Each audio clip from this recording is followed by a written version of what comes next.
The Mongol Empire went from a scattering of feuding clans on a cold plateau to the largest connected stretch of ground any empire has ever held.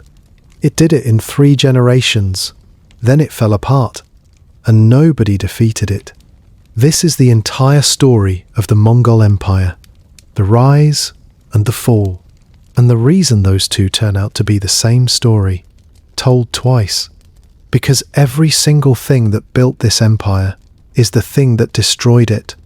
The grass that fed the horses, the roads that carried the orders, the inheritance law that decided who ruled next. All of them worked. Every one of them killed it. And the first piece of evidence is not in a chronicle, or on a battlefield, or in a tomb. It is inside a tree. There is a field of black stone in the middle of Mongolia, where almost nothing should be able to live. It sits on the northern flank of the Khangai Mountains, in the center of the country, and it was made by fire. Around 8,000 years ago, a volcano called Korgo opened and poured basalt across the valley floor. The lava cooled into a broken plain of dark rock, sharp underfoot, holding almost no soil at all. Nothing about it invites growth. There is no depth for roots. Rain runs off it or sinks straight through. In winter, the temperature drops far below -30, and in summer the black stone holds the heat until the air above it shimmers. And yet there are trees. Siberian pines grow out of the cracks in that lava field. They are not tall. They are not handsome. Many of them have lost most of their bark, so that a thin living strip of tissue runs up one side of a trunk. That is otherwise dead wood, bleached and weathered smooth.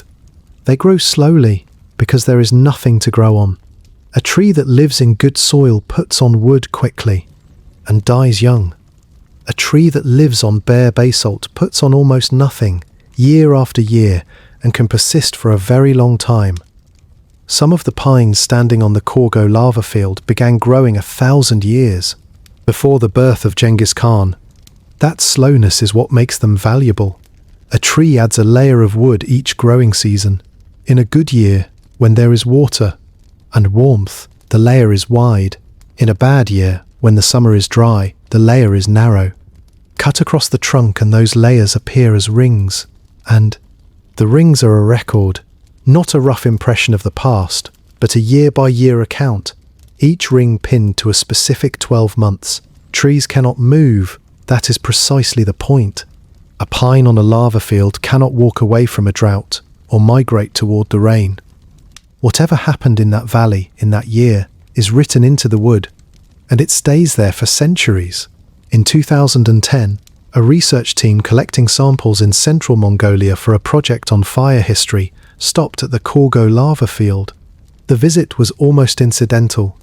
They took cores and cross-sections from the pines, living and dead, and moved on. When the samples were analysed, the dates on some of them ran back past the year 1200. The team went back in 2012 with a larger crew and a single objective, which was to collect more wood. From the material gathered across those 2 expeditions, Neil Pedersen, Amy Hessel, Nachin Batarbeleg, Kevin Andrzejkaitis, and the historian Nicola Di Cosmo built a reconstruction of warm season water balance for central Mongolia running back 1,112 years. Their results were published in the Proceedings of the National Academy of Sciences in 2014. The reconstruction accounts for a little over half of the variability in the region's water balance, and it correlates closely with satellite measurements of how much grass the modern steppe actually produces. In other words, the rings are not only a record of rainfall, they are a usable proxy for grass. Read the record forward, and it behaves as you would expect. Wet decades, dry decades, the ordinary oscillation of a semi-arid land. Then, in the late 1200s, something happens. That happens nowhere else in 11 centuries of data. 15 consecutive years, from 1211 to 1225, every single one of them above the long-term average for moisture. Not one dry summer in the whole run. An independent reconstruction of temperature for the same area indicates that these years were also unusually warm.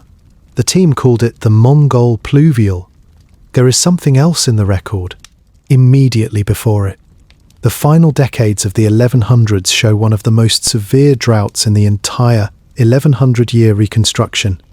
That drought sits directly beneath the period when the tribes of the Mongolian plateau were tearing each other apart, when a boy named Temujin was watching his family starve on the banks of the Onon River, and when the political order of the steppe was breaking down in a way that would eventually make his rise possible. Then the rain came, and it did not stop for 15 years. And in that same window, the Mongol armies rode from northern China to the Caspian Sea. To understand why that matters, you have to stop thinking about the steppe as scenery and start thinking about it as fuel. The Mongolian grassland is a solar collector.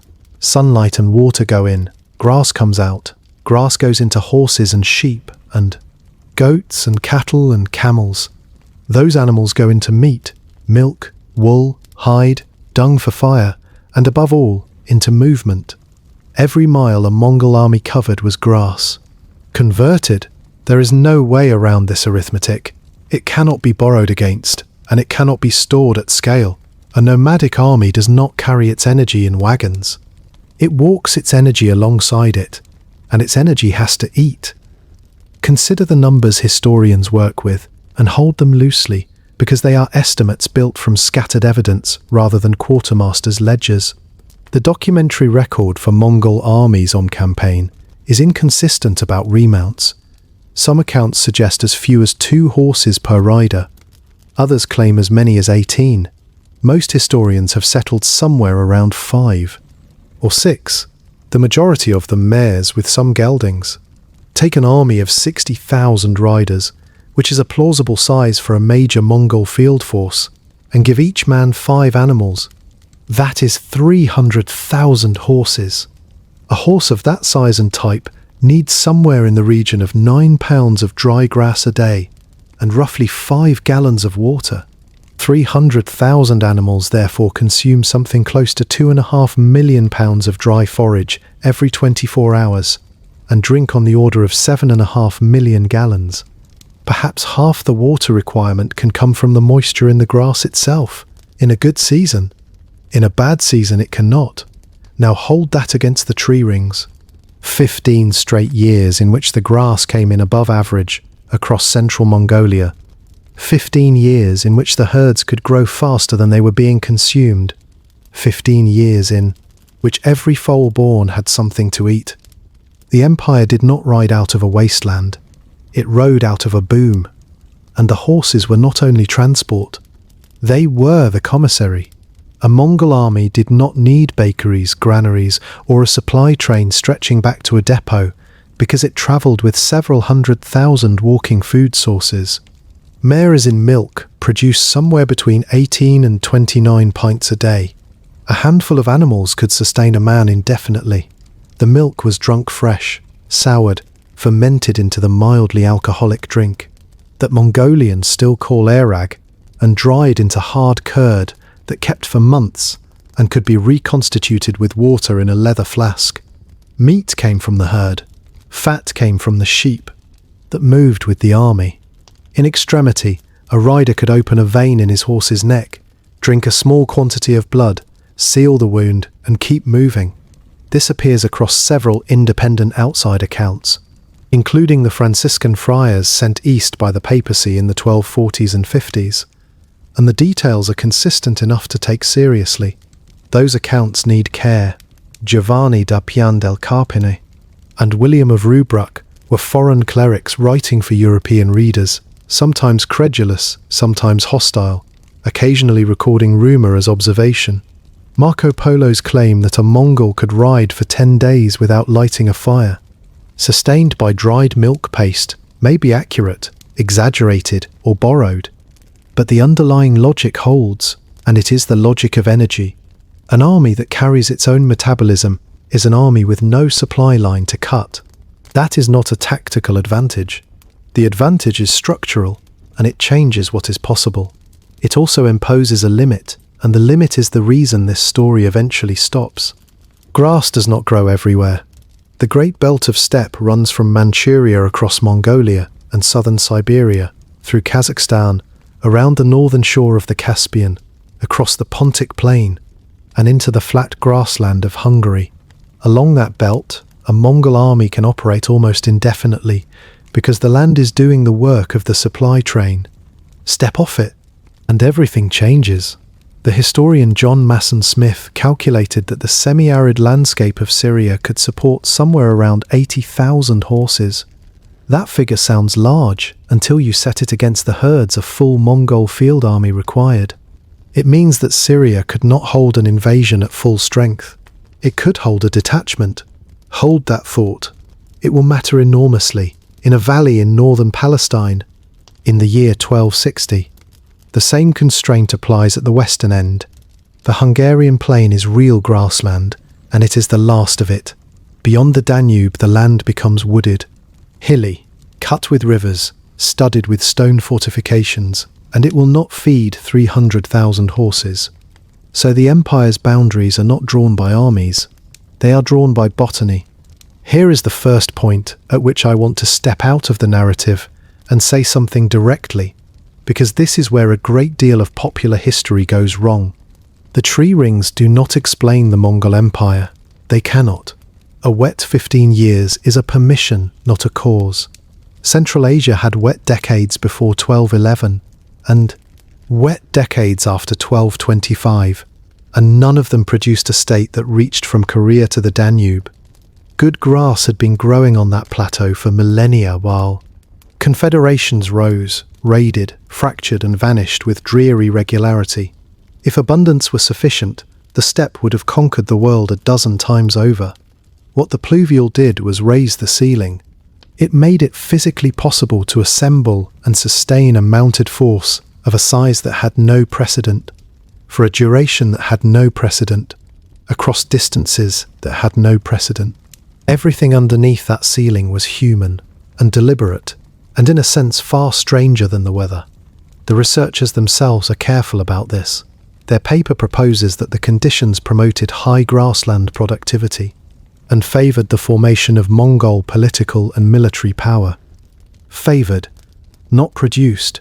The distinction is not academic hedging, it is the whole argument. A version of this story has circulated widely. Since 2014, in which the rain arrives, and the empire simply follows, as though the grass rode to Baghdad by itself. That version is tidy, and it is wrong, and it flatters a particular modern instinct to explain human history by pointing at a graph. The rain arrived. Something had to be waiting to use it. What was waiting was a man in his 40s, who had spent 30 years being betrayed by his own kinsmen, and who had drawn from that experience a conclusion that no steppe leader before him had been willing to act on. He had decided that the tribe itself was the problem. Before we follow him, one more thing about the trees, because it will come back at the end, the rings. After 1225, do not stay wide. The pluvial closes. The record returns to its ordinary rhythm of wet and dry, and then, in the 14th century, to something considerably harsher. A separate reconstruction from spruce in the Tian Shan Mountains, published in 2022, finds relatively high streamflow across roughly the same window of Mongol expansion, and its authors raise the possibility that shifts in water availability in Central Asia may also bear on the timing of plague outbreaks. That last suggestion is offered cautiously by the researchers, and I will hold it cautiously too, but keep it somewhere at the back of your mind. We will return to it, in a valley in Kyrgyzstan, 700 years from where we are standing now. For the moment, stay on the lava field, black stone, thin air, a stand of battered pines holding on where nothing should. Inside them, in a few centimetres of wood, the entire life of the largest contiguous land empire the world has ever contained. Written down as it happened, by something that was not paying attention, and could not have cared less. Before we follow the man, it is worth understanding the world he was born into, because it is routinely described in terms that get it exactly backwards. Nomadic pastoralism is not a primitive stage that people pass through on the way to farming. It is a sophisticated technical solution to a specific problem. And the problem is that the Mongolian plateau cannot be farmed. The growing season is short. The rainfall is low and unreliable. Much of the land sits above 1,000 meters, and winter temperatures routinely drop below -30. Plant a field of grain there, and in most years you will lose it. But grass grows. Not enough grass in any one place to support a settled population, but enough spread across enormous distances to support herds, if the herds keep moving. So the solution is to convert grass into protein using animals, and to move the animals through the landscape on a schedule that lets each pasture recover. Mongolian herders traditionally keep 5 kinds of animal, referred to collectively by a phrase meaning the 5 muzzles: horses, cattle, camels, sheep, and goats. The mixture is not sentimental. It is risk management. Each species eats slightly differently and grazes at a slightly different height. Sheep crop close. Goats will strip shrubs that sheep ignore. Horses can paw through snow to reach grass beneath it. And where horses have broken the crust, other animals can follow. Each species also fails differently. A disease that devastates sheep may leave camels untouched. A winter that kills cattle may be survivable for horses. A household with only one kind of animal is one bad season from destitution. A household with 5 has a portfolio. The year runs on a migration cycle. Winter camp in sheltered ground, often against a slope that breaks the wind. Spring camp, time to the birth of the young. Summer pasture on open grassland with water. Autumn, when the animals are fattened for the cold to come. The dwelling is engineered for exactly this. A ger is a lattice frame of wood with a felt covering, weighing a few hundred kilograms, which can be taken down in about an hour and reassembled in about the same. Felt is made by soaking, rolling and compressing wool, and it is windproof, insulating and repairable. Food follows the same seasonal logic. Summer is the dairy season, when the animals are lactating, and the diet is mostly milk in its various forms. Winter is the meat season, when surplus animals are slaughtered and the cold does the preserving. None of this is subsistence in the sense of scraping by. A well-run herding operation in a good decade produces genuine surplus, and there were substantial fortunes on the steppe measured in animals. But the whole structure has a single catastrophic failure mode, and the Mongolian word for it is dzud. A dzud is a winter disaster that kills livestock at scale. The most dangerous version begins with rain, or a thaw followed by a hard freeze, which seals the grass under a layer of ice that the animals cannot break through. They can see the food. They cannot reach it. They starve standing on top of it. A severe dzud can destroy the majority of a family's herd in a single season. It still happens.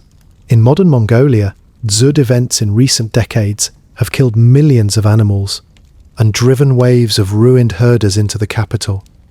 So this is a society in which wealth is real, mobile, and capable of evaporating almost overnight through no fault of anybody's.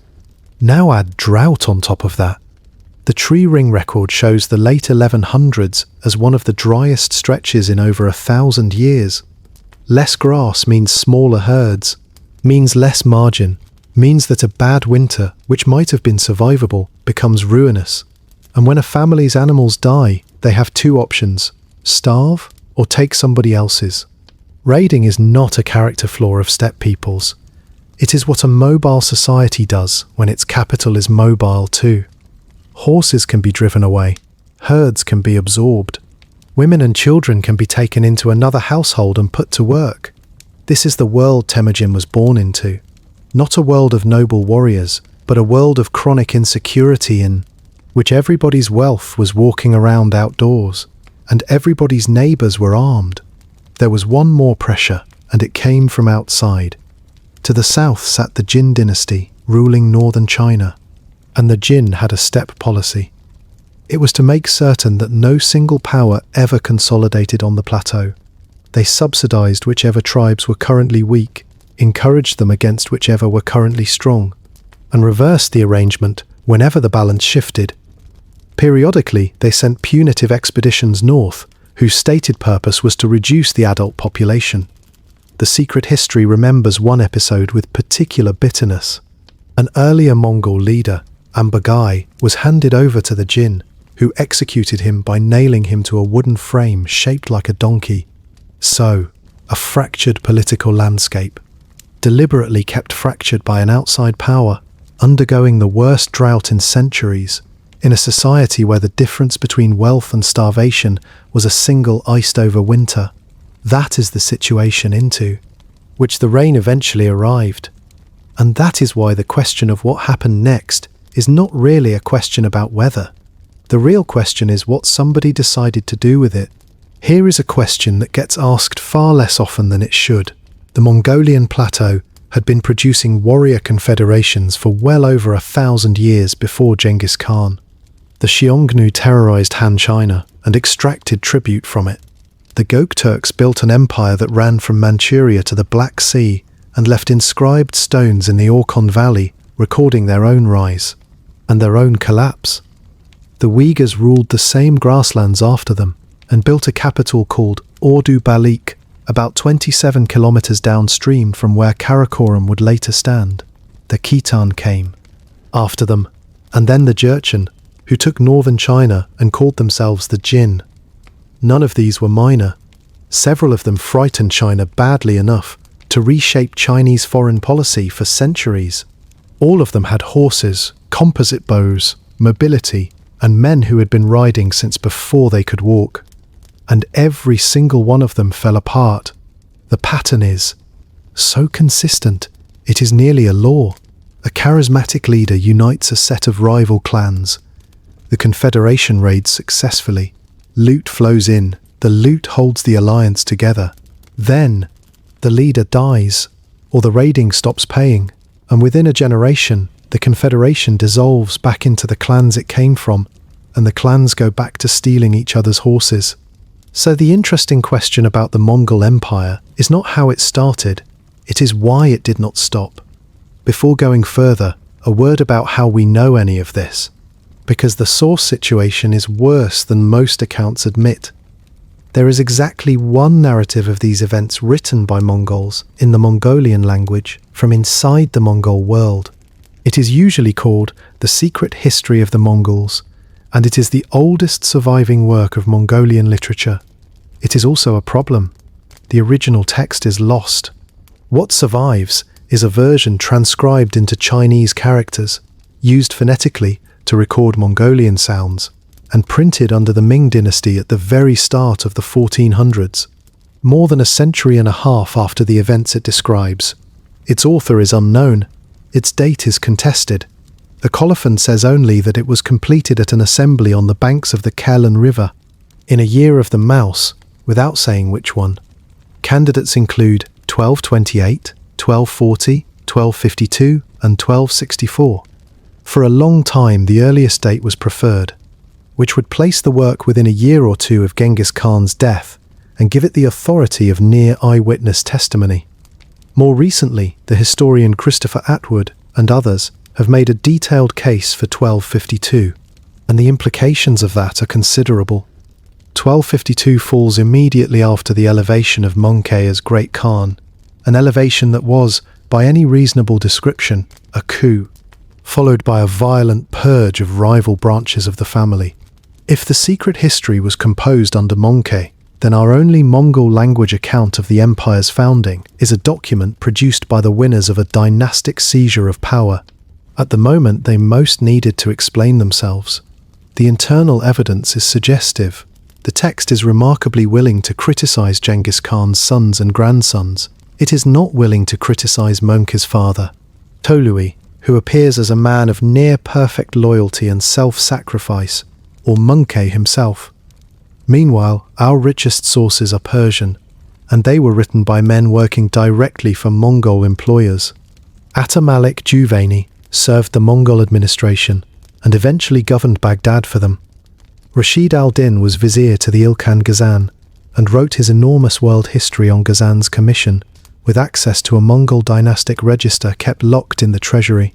Then there are the hostile sources, Arabic chroniclers writing about a catastrophe that had destroyed their world, whose numbers we will have to look at very carefully indeed. None of this makes the history unknowable. Where the secret history can be checked against Chinese and Persian material, it holds up reasonably well, but it does mean that almost every famous scene from the life of Genghis Khan reaches us through at least one layer of political purpose, and often several. Keep that in mind while I move quickly through a story you may already partly know, because it is not the part that explains anything. A boy is born in the 1260s, or somewhere near, in the hills above the Onon River, to a minor chieftain of a minor clan. His father is poisoned by rivals when the boy is around 9. The clan abandons the widow and her children on the open steppe, which under the conditions of that place and that season is a sentence of death. They survive on roots, marmots and fish. The boy kills his own half-brother in a dispute over food and hunting rights, and his mother does not forgive him for it. He is captured, held in a wooden collar by a rival clan, and escapes. He marries a woman named Berthe from the Ongirat. She is abducted by the Möngke as an act of revenge for an abduction his own father committed a generation earlier. He gets her back, months later, with borrowed troops. She is pregnant. The child is a boy, and he is named Jochi, which in Middle Mongolian carries a sense of guest or visitor. Nobody ever says openly that Jochi is not his son. Genghis Khan raises him, gives him command, gives him an inheritance, but the question sits in the family like a stone in a boot for the next 50 years. And it eventually helps split the empire. The rise itself takes roughly 25 years and is not a straight line. He is repeatedly a subordinate rather than a leader. He serves under Togrul, Khan of the Kerit, an established power who had been his father's sworn ally. He fights alongside, and then against Möngke, his own blood brother, in a rivalry that is one of the genuinely tragic relationships of the period. He is beaten, more than once. He rebuilds. At one low point, he and a small band of followers swear an oath beside a muddy lake, drinking its water, in what later tradition calls the Baljuna Covenant. Those who were present are afterwards a kind of aristocracy of loyalty, and several of them are not Mongols at all. That detail is worth pausing on. Among the Baljuna companions were Muslims and Christians, a Khitan, a merchant. The founding elite of the Mongol state was, from the beginning, not defined by blood. By 1206 the rivals are gone. The Tatars, the Kerit, the Naiman and the Möngke have all been broken, and their surviving populations absorbed. At an assembly on the Onon River, Temujin is proclaimed with a title whose exact meaning is still argued over, but which is generally rendered as something close to universal or oceanic ruler, Genghis Khan. And this is where every other steppe confederation had reached its peak and started its decline. The unification is not the achievement. The unification had happened before. What happens next is the achievement, and it is not romantic in the slightest. It is paperwork. He takes the entire adult male population of the Mongolian plateau and reorganizes it on a decimal basis. 10 men form a unit called an arban. 10 arbans form a jughoon of 100. 10 jughoons form a mingan of 1,000. 10 mingans form a tumen of 10,000. Decimal organization was not new. The Khitan and the Jurchen had used versions of it. Steppe peoples had been counting soldiers in tens since long before anyone wrote it down. What was new was who went into which unit. Men were assigned across tribal lines, deliberately. A Tatar, a Kerit, and a Möngke could find themselves in the same arban, sworn to the same commander, dependent on the same 10 men. Movement between units was forbidden. A soldier who left his unit could be executed, and the man who received him could be executed as well. Responsibility ran collectively. If one man fled the battlefield, his entire arban could be punished. If a whole arban fled, the jaghoon above it answered for it. Think about what this does. It does not merely produce discipline, though it does produce discipline of a quality that astonished everyone who faced it. It dissolves the tribe as a unit of political action. The old steppe world ran on clan loyalty. A chief brought his people to a confederation, and he could take his people out again. Every leader was therefore permanently negotiating with a dozen men, who each held a portable veto. Genghis Khan removed the portability. After the reorganization, there was no body of men that any tribal aristocrat could withdraw, because his kinsmen were now distributed across the whole army, embedded in units commanded by other people, bound by collective punishment to men they had grown up raiding. Loyalty was rewired to point at the state rather than at the clan. Commanders were promoted on demonstrated competence, and several of the greatest of them came from very low origins. Subutai, who would go on to plan the campaigns that broke Russia, and Hungary, was reportedly the son of a blacksmith. Around the Khan sat the Keshig, the imperial guard, which grew from a small personal escort into a formation of 10,000. The Keshig did 3 things at once, and the elegance of it is easy to miss. It was a bodyguard, on duty in shifts, day and night. It was also a school, in which the sons of commanders learned administration, logistics, court procedure and command, and from which men graduated into senior posts across the empire. And it was, quietly, a hostage system. The sons of every significant commander served in it, which meant that every significant commander had a child living at the Khan's court. Training was continuous, and it happened in winter, in the form of a hunt. The Nurj was not a hunt in the sense of a nobleman riding out after deer. Commanders were ordered to send a fixed proportion of their men. Tens of thousands of riders formed an enormous ring, sometimes spanning many days' ride, and then closed it over weeks, driving every living animal in front of them toward a shrinking center. The demands are exactly the demands of a battlefield. Hold the line. Do not let the flanks gap. Coordinate a maneuver across distances at which nobody can see the other end of their own formation. Communicate by drum, horn, flag and rider. Maintain the encirclement when the animals inside it panic and charge. A man who let an animal escape the ring was punished. The Nurj was a live exercise in the tactic the Mongols used more than any other, which was the encirclement, and the whole army practiced it every single year against an enemy that could not surrender. There was also law of a kind, though here I want to be careful. The great code attributed to Genghis Khan, usually called the Yasa or Jasag, is referred to constantly in later sources. Its provisions are quoted, argued about, and invoked as authority for 2 centuries, but no text of it survives, and there is a live scholarly argument about whether a single written code ever existed at all, as opposed to an accumulating body of decrees, and remembered custom that later writers tidied into a book.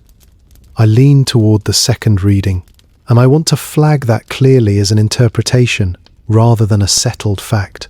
What is certain is that a body of binding rules existed, that it applied to the Khan's own family as well as to everyone else, and that it made certain things capital offences, chief among them the killing of envoys. Remember that one. Around the same period, after the defeat of the Naiman, a captured Uyghur scribe was set to work adapting the Uyghur alphabet to write the Mongolian language. Before this, the Mongols did not write. After it, orders could be recorded, censuses could be taken, and decrees could travel further than a man's memory. There is one more episode from those years. That deserves telling, because it shows the same instinct working on a different kind of threat, and because almost nobody covers it.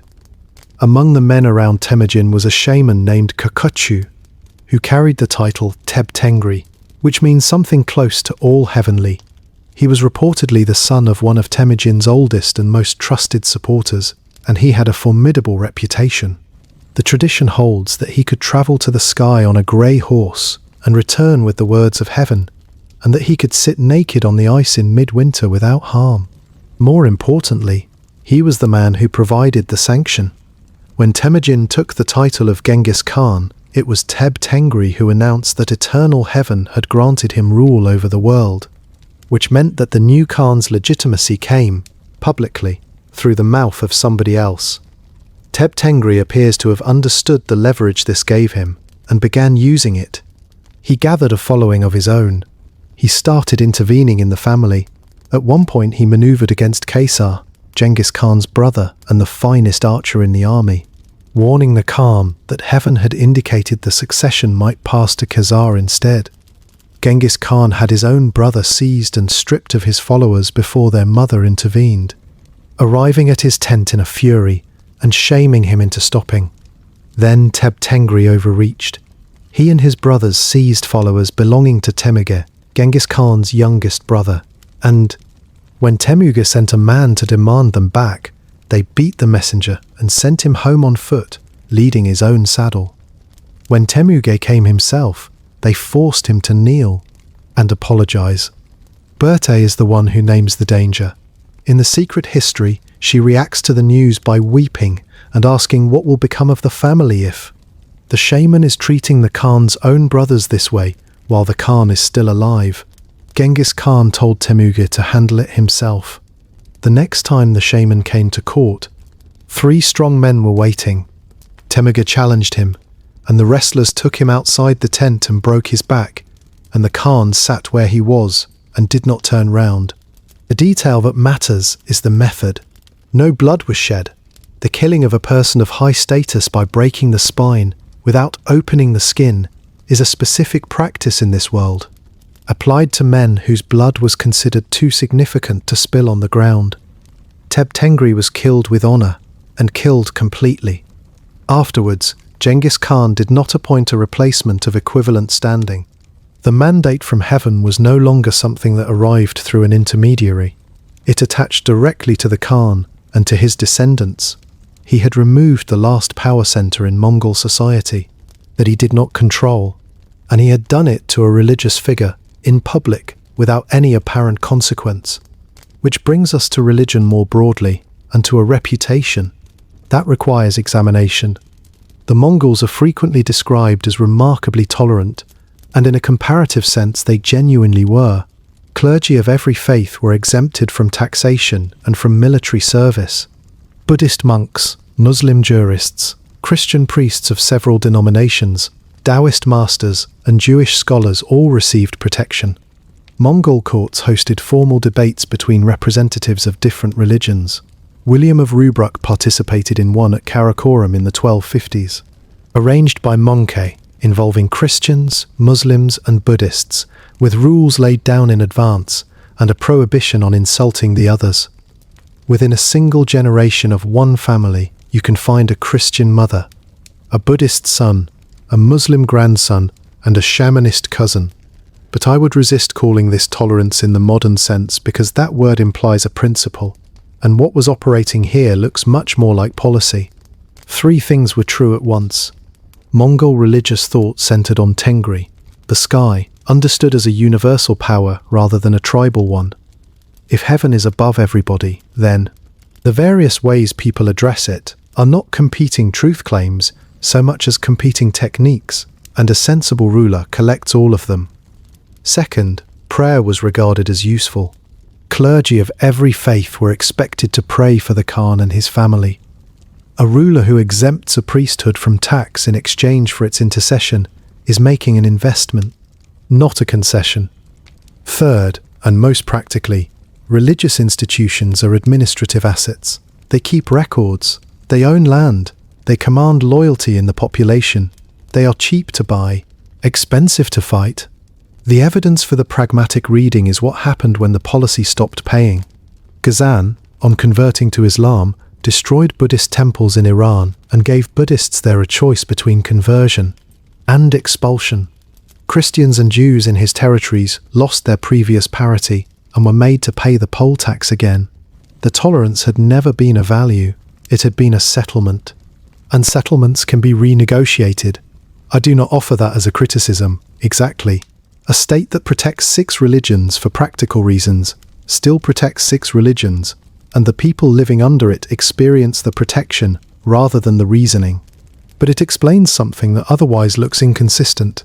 The same empire that hosted formal interfaith debates also killed envoys' families for a diplomatic insult, and the same Khan who exempted every priesthood from taxation had a shaman's back broken outside his tent for becoming inconvenient. There was never a contradiction. There was a single consistent principle, and the principle was that nothing was permitted to constitute an independent source of authority. Set the politics aside for a moment, and look at the equipment, because it is genuinely beautiful, and because it will make a point in a moment that it could not make otherwise. The Mongol bow was a composite, meaning it was built from 3 materials laminated together, each doing a different job. The core was wood, usually birch, shaped into a limb that curved back on itself when unstrung. Along the belly of the bow, the side facing the archer, went a strip of horn taken from the leg of a water buffalo or a similar animal, which resists compression extraordinarily well. Along the back went sinew, laid on in layers with fish or hide glue, which resists being stretched. Draw the bow and the horn is being crushed, while the sinew is being pulled. Both materials are working at what they are best at, storing energy that a plain wooden stave of the same length could not begin to hold. The result is short enough to shoot from a saddle in any direction and powerful enough to matter. Estimates of draw weight vary and the surviving evidence is thin, but figures in excess of 100 pounds are frequently cited for military bows of this type. Construction took a long time. The glue had to cure slowly, and a bow could take a year or more to complete, with the final stages done in a cool, dry season so that the layers set properly. Humidity is the enemy of composite bows, which is one reason they perform poorly in monsoon climates. And one more reason, the campaigns into Southeast Asia went badly. Release was made with a thumb ring of horn, bone or jade rather than with the fingers, which changes the mechanics and allows a heavier draw. Arrows were specialized, different heads for armor, for unarmored targets, for hunting, for setting fires. Some were fitted with bone whistles that shrieked in flight, used for signaling, and, one assumes, for the effect on the nerves of whoever was underneath them. The training started absurdly early. Children were tied into saddles before they could ride unaided. Boys were shooting at 3, and by their teens could put arrows into a moving target from a moving horse, which is a skill that requires a decade to build, and about a fortnight to lose. And here is why all of that matters, and it is not the reason you expect. None of it was a secret. So here is the second thing I want to say in my own voice, because I think it is the single most misunderstood aspect of this entire history. The Mongol conquests are almost always explained tactically. The horse archers, the composite bow with its recurved limbs of wood, horn and sinew, and its draw weight in excess of 100 pounds. The feigned retreat that drew heavy cavalry out of formation and into an ambush. The speed, all of it is real. None of it is unusual. Every single one of those techniques was standard equipment on the Eurasian steppe. The Scythians used feigned retreats. The Parthians shot backward from the saddle 1,000 years before Genghis Khan was born. The Khitan and the Jurchen fought in almost exactly the same style, with almost exactly the same weapons, against almost exactly the same enemies. The Mongols did not win because they had better arrows. They won because they had better filing. The decimal army, the mixed units, the collective punishment, the promotion by merit, the hostage academy, the annual live exercise, the written decree, the census, and, as we will see next, the relay network. These are administrative technologies, not military ones. They are answers to problems of control, not problems of combat. Genghis Khan's genuine innovation was that he understood a confederation is not held together by victories. It is held together by structure. He built a machine that could survive its own success, and then he pointed it at the world. The tragedy, which he did not live to see, is that he left one component of that machine unbuilt. He organized everything about how the empire would fight, tax, ride, communicate and obey. He never solved the question of who would inherit it. The first target was not China proper. It was the Tangut state of Shisha, in the arid country of the Ordos Loop, and the campaign against it exposed a weakness immediately. Mongol armies could beat anyone in open country. They could not take a walled city. At the Tangut capital, they tried to flood it by diverting a river, and succeeded mainly in flooding their own camp. It was an amateur's attempt, and it worked out badly, and they learned from it with a speed that ought to be more frightening than the massacres. Within about 15 years, the Mongols had become the most capable siege force in the world, and they achieved this by a method so simple it barely qualifies as a strategy. When they took a city, they killed the soldiers, and they kept the engineers. Chinese siege specialists went into Mongol service. So did Muslim ones. Counterweight trebuchets, which could throw a stone weighing more than 100 kilograms with accuracy, arrived from the west and were used in the east. Incendiary weapons based on naphtha arrived from Persia. Gunpowder devices came out of the Jin arsenals of northern China and travelled the other way. By the middle of the century, a Mongol besieging army in Iraq contained Chinese engineers, Persian sappers, Armenian and Georgian auxiliaries, and artillery designs that had been assembled from 3 separate civilizations by people who originally had none of them. This is the first thing to understand about the machine. It was not a Mongol army in the ethnic sense.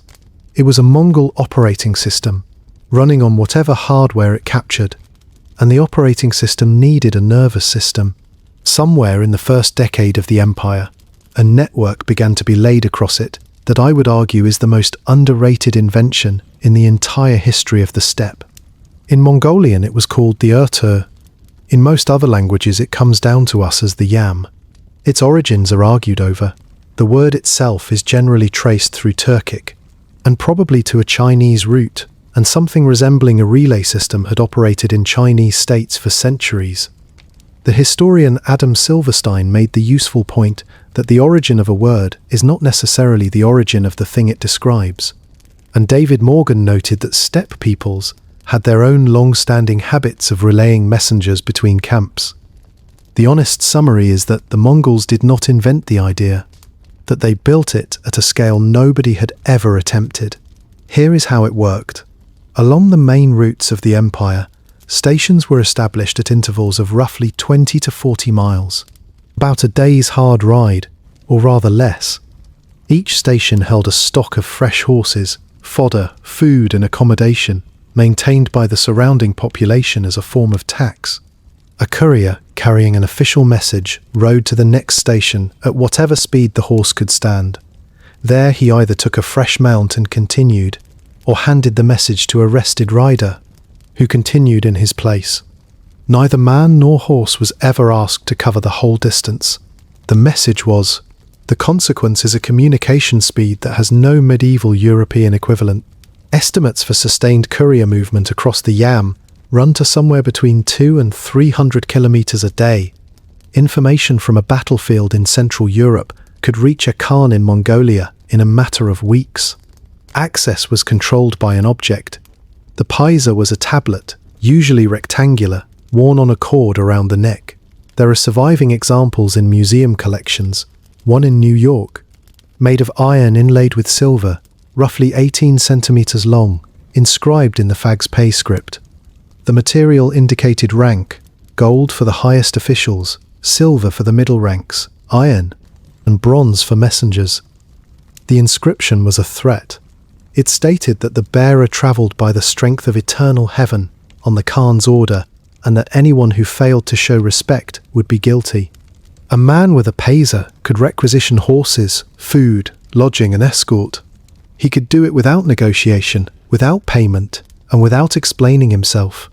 In a world where a traveller's authority depended on personal reputation, and reputation did not travel, this was a genuinely radical solution.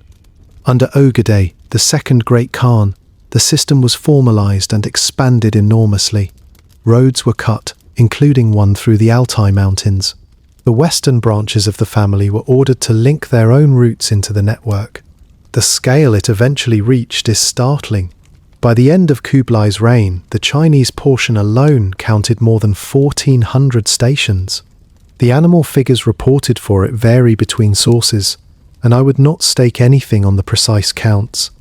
They consistently run to around 50,000 horses, several thousand oxen, close to 7,000 mules, hundreds of carts, thousands of boats for river crossings, and, in the far north, teams of dogs pulling sleds through Manchurian and Siberian winters.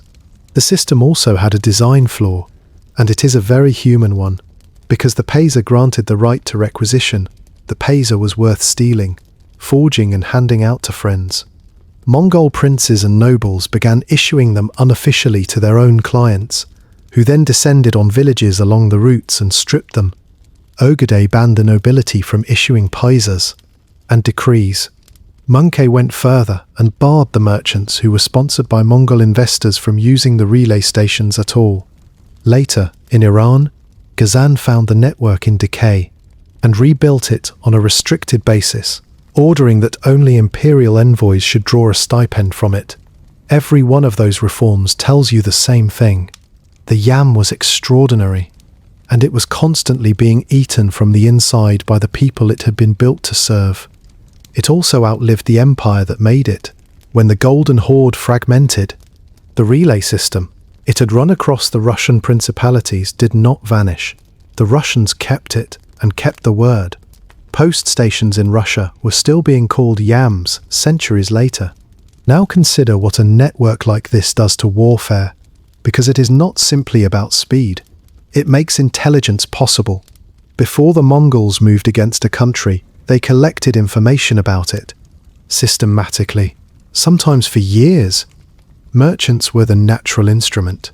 They travelled anyway. They spoke the languages. They had commercial reasons to know which cities were rich, which roads were passable, and which rulers were disliked by their own nobles. The Mongols cultivated merchants deliberately.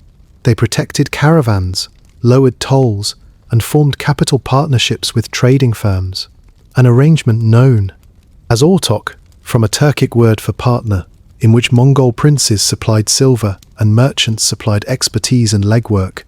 That relationship was genuinely commercial. It was also, incidentally, an intelligence service. That paid for itself. The clearest example is the Western campaign. Between roughly 1236 and 1241, the Mongols conquered the Rus principalities and then struck into Hungary, Poland, with a coordination that European chroniclers found incomprehensible. Armies arriving from different directions, hundreds of miles apart, converging within days of each other. Luck does not do that. It is the product of a decade of survey work. Old Roman road alignments, river crossings, the political relationship between the Hungarian king and his nobles, and the presence on the Hungarian plain of a displaced Cuman population whose arrival had already destabilized the kingdom. The reconnaissance had begun even earlier. When Subutai and Jebei pursued the fleeing Khwarezmian Shah in the early 1220s, they did not stop when he died. They kept riding, around the southern shore of the Caspian, through the Caucasus, out onto the Pontic steppe, where they destroyed a combined Rus and Cuman army at the Kalka River in 1223, and then went home. That expedition is often described as a raid. It functions much better as a survey. 15 years later, the Mongols came back along the same corridor, and they knew exactly what was there. Which brings us to the incident that opened the West, and to a question historians still cannot answer satisfactorily. In the late summer of 1218, a caravan of around 450 merchants arrived at the city of Otrar on the Syr Darya River, at the northeastern edge of the Khwarezmian Empire. The caravan was sponsored by Genghis Khan. It carried gold, silver, sable, silk, a deliberate display of what a trading relationship might be worth. Otrar's governor was a man named Inalchuk, who held the title Geir Khan, and who was an uncle of the Khwarezmian ruler Shah Muhammad II, and a relative of the formidable Queen Mother Turkan Khatun. Inalchuk declared the merchants spies. He seized them, seized their goods, and had them executed. The goods were sold in Bukhara, and the Shah took a share. One camel driver got away. What follows is instructive, because it is not what the popular version suggests. Genghis Khan did not immediately invade.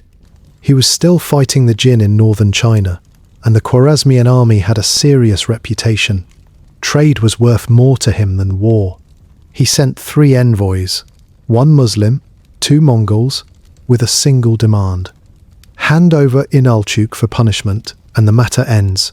The Shah had the Muslim envoy beheaded. The 2 Mongols had their beards shaved off, an act of calculated humiliation, and were sent back. Killing envoys was the one crime the Mongol legal tradition treated as absolutely unforgivable. It was the offence that made a diplomatic system possible at all. and the Khwarezmian court had now committed it twice. Why the Shah did this remains genuinely unexplained. He was not ignorant. Genghis Khan had already taken northern China and absorbed the Chagatai state, which shared a border with Khwarezm directly. Muhammad had reportedly agreed peaceful relations only shortly before. He had, by any rational calculation, every reason to hand over one governor, rather than fight the most effective military force then in existence. The suggestions on offer are all plausible. None is provable. That Inalchuk acted alone from greed, that the Queen Mother, whose faction Inalchuk belonged to, was pursuing her own policy against her sons, that the Shah genuinely believed the Mongols were too tied up in China to respond, that he was defending his sovereignty and could not be seen to surrender a kinsman to a foreign power. I will simply mark it as unresolved, because it is, and because a history that pretends otherwise is not worth listening to.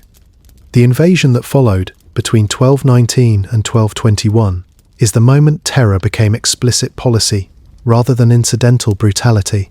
Otrar itself held out for 5 months. When it fell, Inalchuk retreated into the citadel and fought on for another month, reportedly throwing roof tiles at the attackers when his weapons were gone. He was taken alive and executed. Juvayni's account describes molten silver poured into his eyes and ears, which has a suspiciously literary quality. The man who stole silver receiving silver, and which later historians have repeated confidently, while the underlying text is less clear than the retellings suggest. Bukhara fell in February of 1220, after a Mongol column crossed the Kizilkum Desert, which everyone concerned had considered impassable for an army. Samarkand fell the following month. Gurganj, the old Khwarezmian capital, held out into 1221 and was destroyed. Then came Khorasan, and the cities whose names still carry the weight of it: Merv, Herat, Nishapur, where a Mongol force under Tolui took the city after the death of one of Genghis Khan's sons-in-law during an earlier engagement, and afterwards, according to the chroniclers, built separate pyramids of skulls for the men, the women and the children. The policy was stated openly and applied consistently: a city that opened its gates, was taxed, garrisoned and left standing. A city that resisted and then fell was destroyed, its craftsmen deported, its population killed or enslaved. This was not rage, it was arithmetic. A reputation for annihilation, if it is reliable, means most cities surrender, which means fewer sieges, which means fewer Mongol casualties and faster campaigns. The horror was a labor-saving device. Now the numbers, and I want to slow down here, because this is where popular history goes badly astray in both directions. The medieval figures are enormous. Saifi Haravi gives 1,747,000 dead at Nishapur. Another version of the same tradition puts it at 2,400,000. Herat is given at 1,600,000 by one writer, and 1.5 million by another. Ibn al-Athir reports 700,000 killed at Merv. A contemporary Persian scholar claims 700,000 at Ray, his own home city. For Baghdad in 1258, Muslim sources range from 800,000 to 2 million. Hulegu himself, writing to the King of France, claimed 200,000. One later historian, al-Dahabi, gives 300,000, and by comparison that reads almost as restraint. Now set that against what we know about the cities. Richard Bulliet, working from archaeology and textual evidence, estimated the population of Nishapur at around 100,000 at its absolute height in the 1100s, and the city had declined considerably before the Mongols arrived. The consensus among specialists is that the largest Iranian cities of the period held no more than about 150,000 people. The Mongol force that took Nishapur is estimated at 10 to 15,000 men. Do the arithmetic yourself. To kill 1,700,000 people, 15,000 men would each have to kill more than 113 people, by hand, in a city that did not contain anything close to that many inhabitants in the first place. The figures are impossible. They were probably always understood to be impossible. But, and this is the part, that gets lost when people take pleasure in debunking. That does not make them meaningless, and it certainly does not make the Mongol conquests mild. Those numbers are what a society produces. When it is trying to describe a catastrophe for which it has no measuring instrument, they are the numerical equivalent of a scream. Merv was still in ruins over a century later. Whole irrigation systems in Iran and Iraq, built up over 1,000 years, were wrecked and not repaired for generations. Regions lost populations they did not recover for centuries. Modern specialists, Peter Jackson, George Lane, Michal Biron, Charles Melville, and others, have spent decades doing careful source criticism on this material, and the picture that emerges is neither the medieval one nor the sanitized revisionist one. The killing was real, deliberate, enormous, and regionally uneven.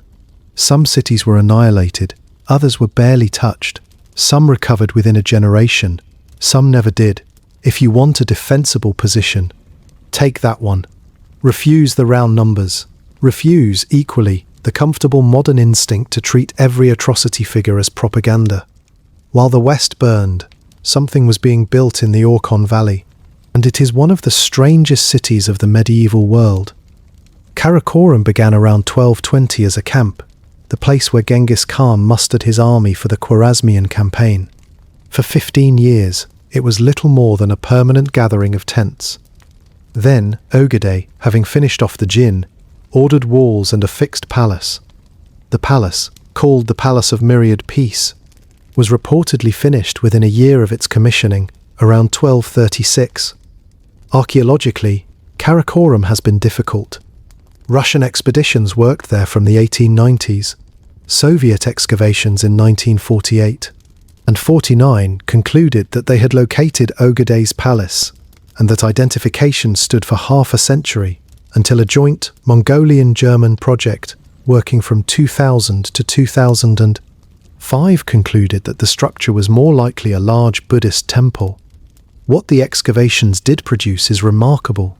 Paved roads, brick and adobe buildings with underfloor heating channels, workshops for copper, gold, silver, iron, glass, gemstones, bone and birch bark, kilns, Chinese ceramics, Persian glass, Central Asian textiles, Christian crosses, Buddhist statuary, Islamic inscriptions, coins from across Eurasia. A survey published in 2021, led by Jan Beman, mapped the site using a superconducting quantum interference device, dragged across 465 hectares over 52 days, measuring magnetic variation in the ground to map what lies beneath it without digging. The results reshaped the picture. The city extended well beyond its wall, which appears to have functioned as a boundary marker rather than a serious defense. And here is the detail I find most revealing. Karakorum was not a Mongol city in any meaningful cultural sense. It was built by artisans brought there from conquered territories, largely against their will, to produce goods for a court, that continued to live in tents pitched inside and around it. When William of Rubruck arrived in the 1250s as an envoy from the King of France, he was distinctly unimpressed by its size, comparing it unfavourably with a village outside Paris. He also described a silver drinking fountain in the palace, shaped as a tree, dispensing wine, mare's milk, rice beer and mead from separate pipes, built by a Parisian goldsmith who had been captured in Hungary and shipped 4,000 miles east to make it. That object is the empire in miniature, a French craftsman, taken as loot, working silver in Mongolia to make a machine for dispensing drinks from 4 different civilizations. Conquest is the part everybody remembers. Government is the part that decides whether any of it lasts. And the Mongols were rather better at it than their reputation allows.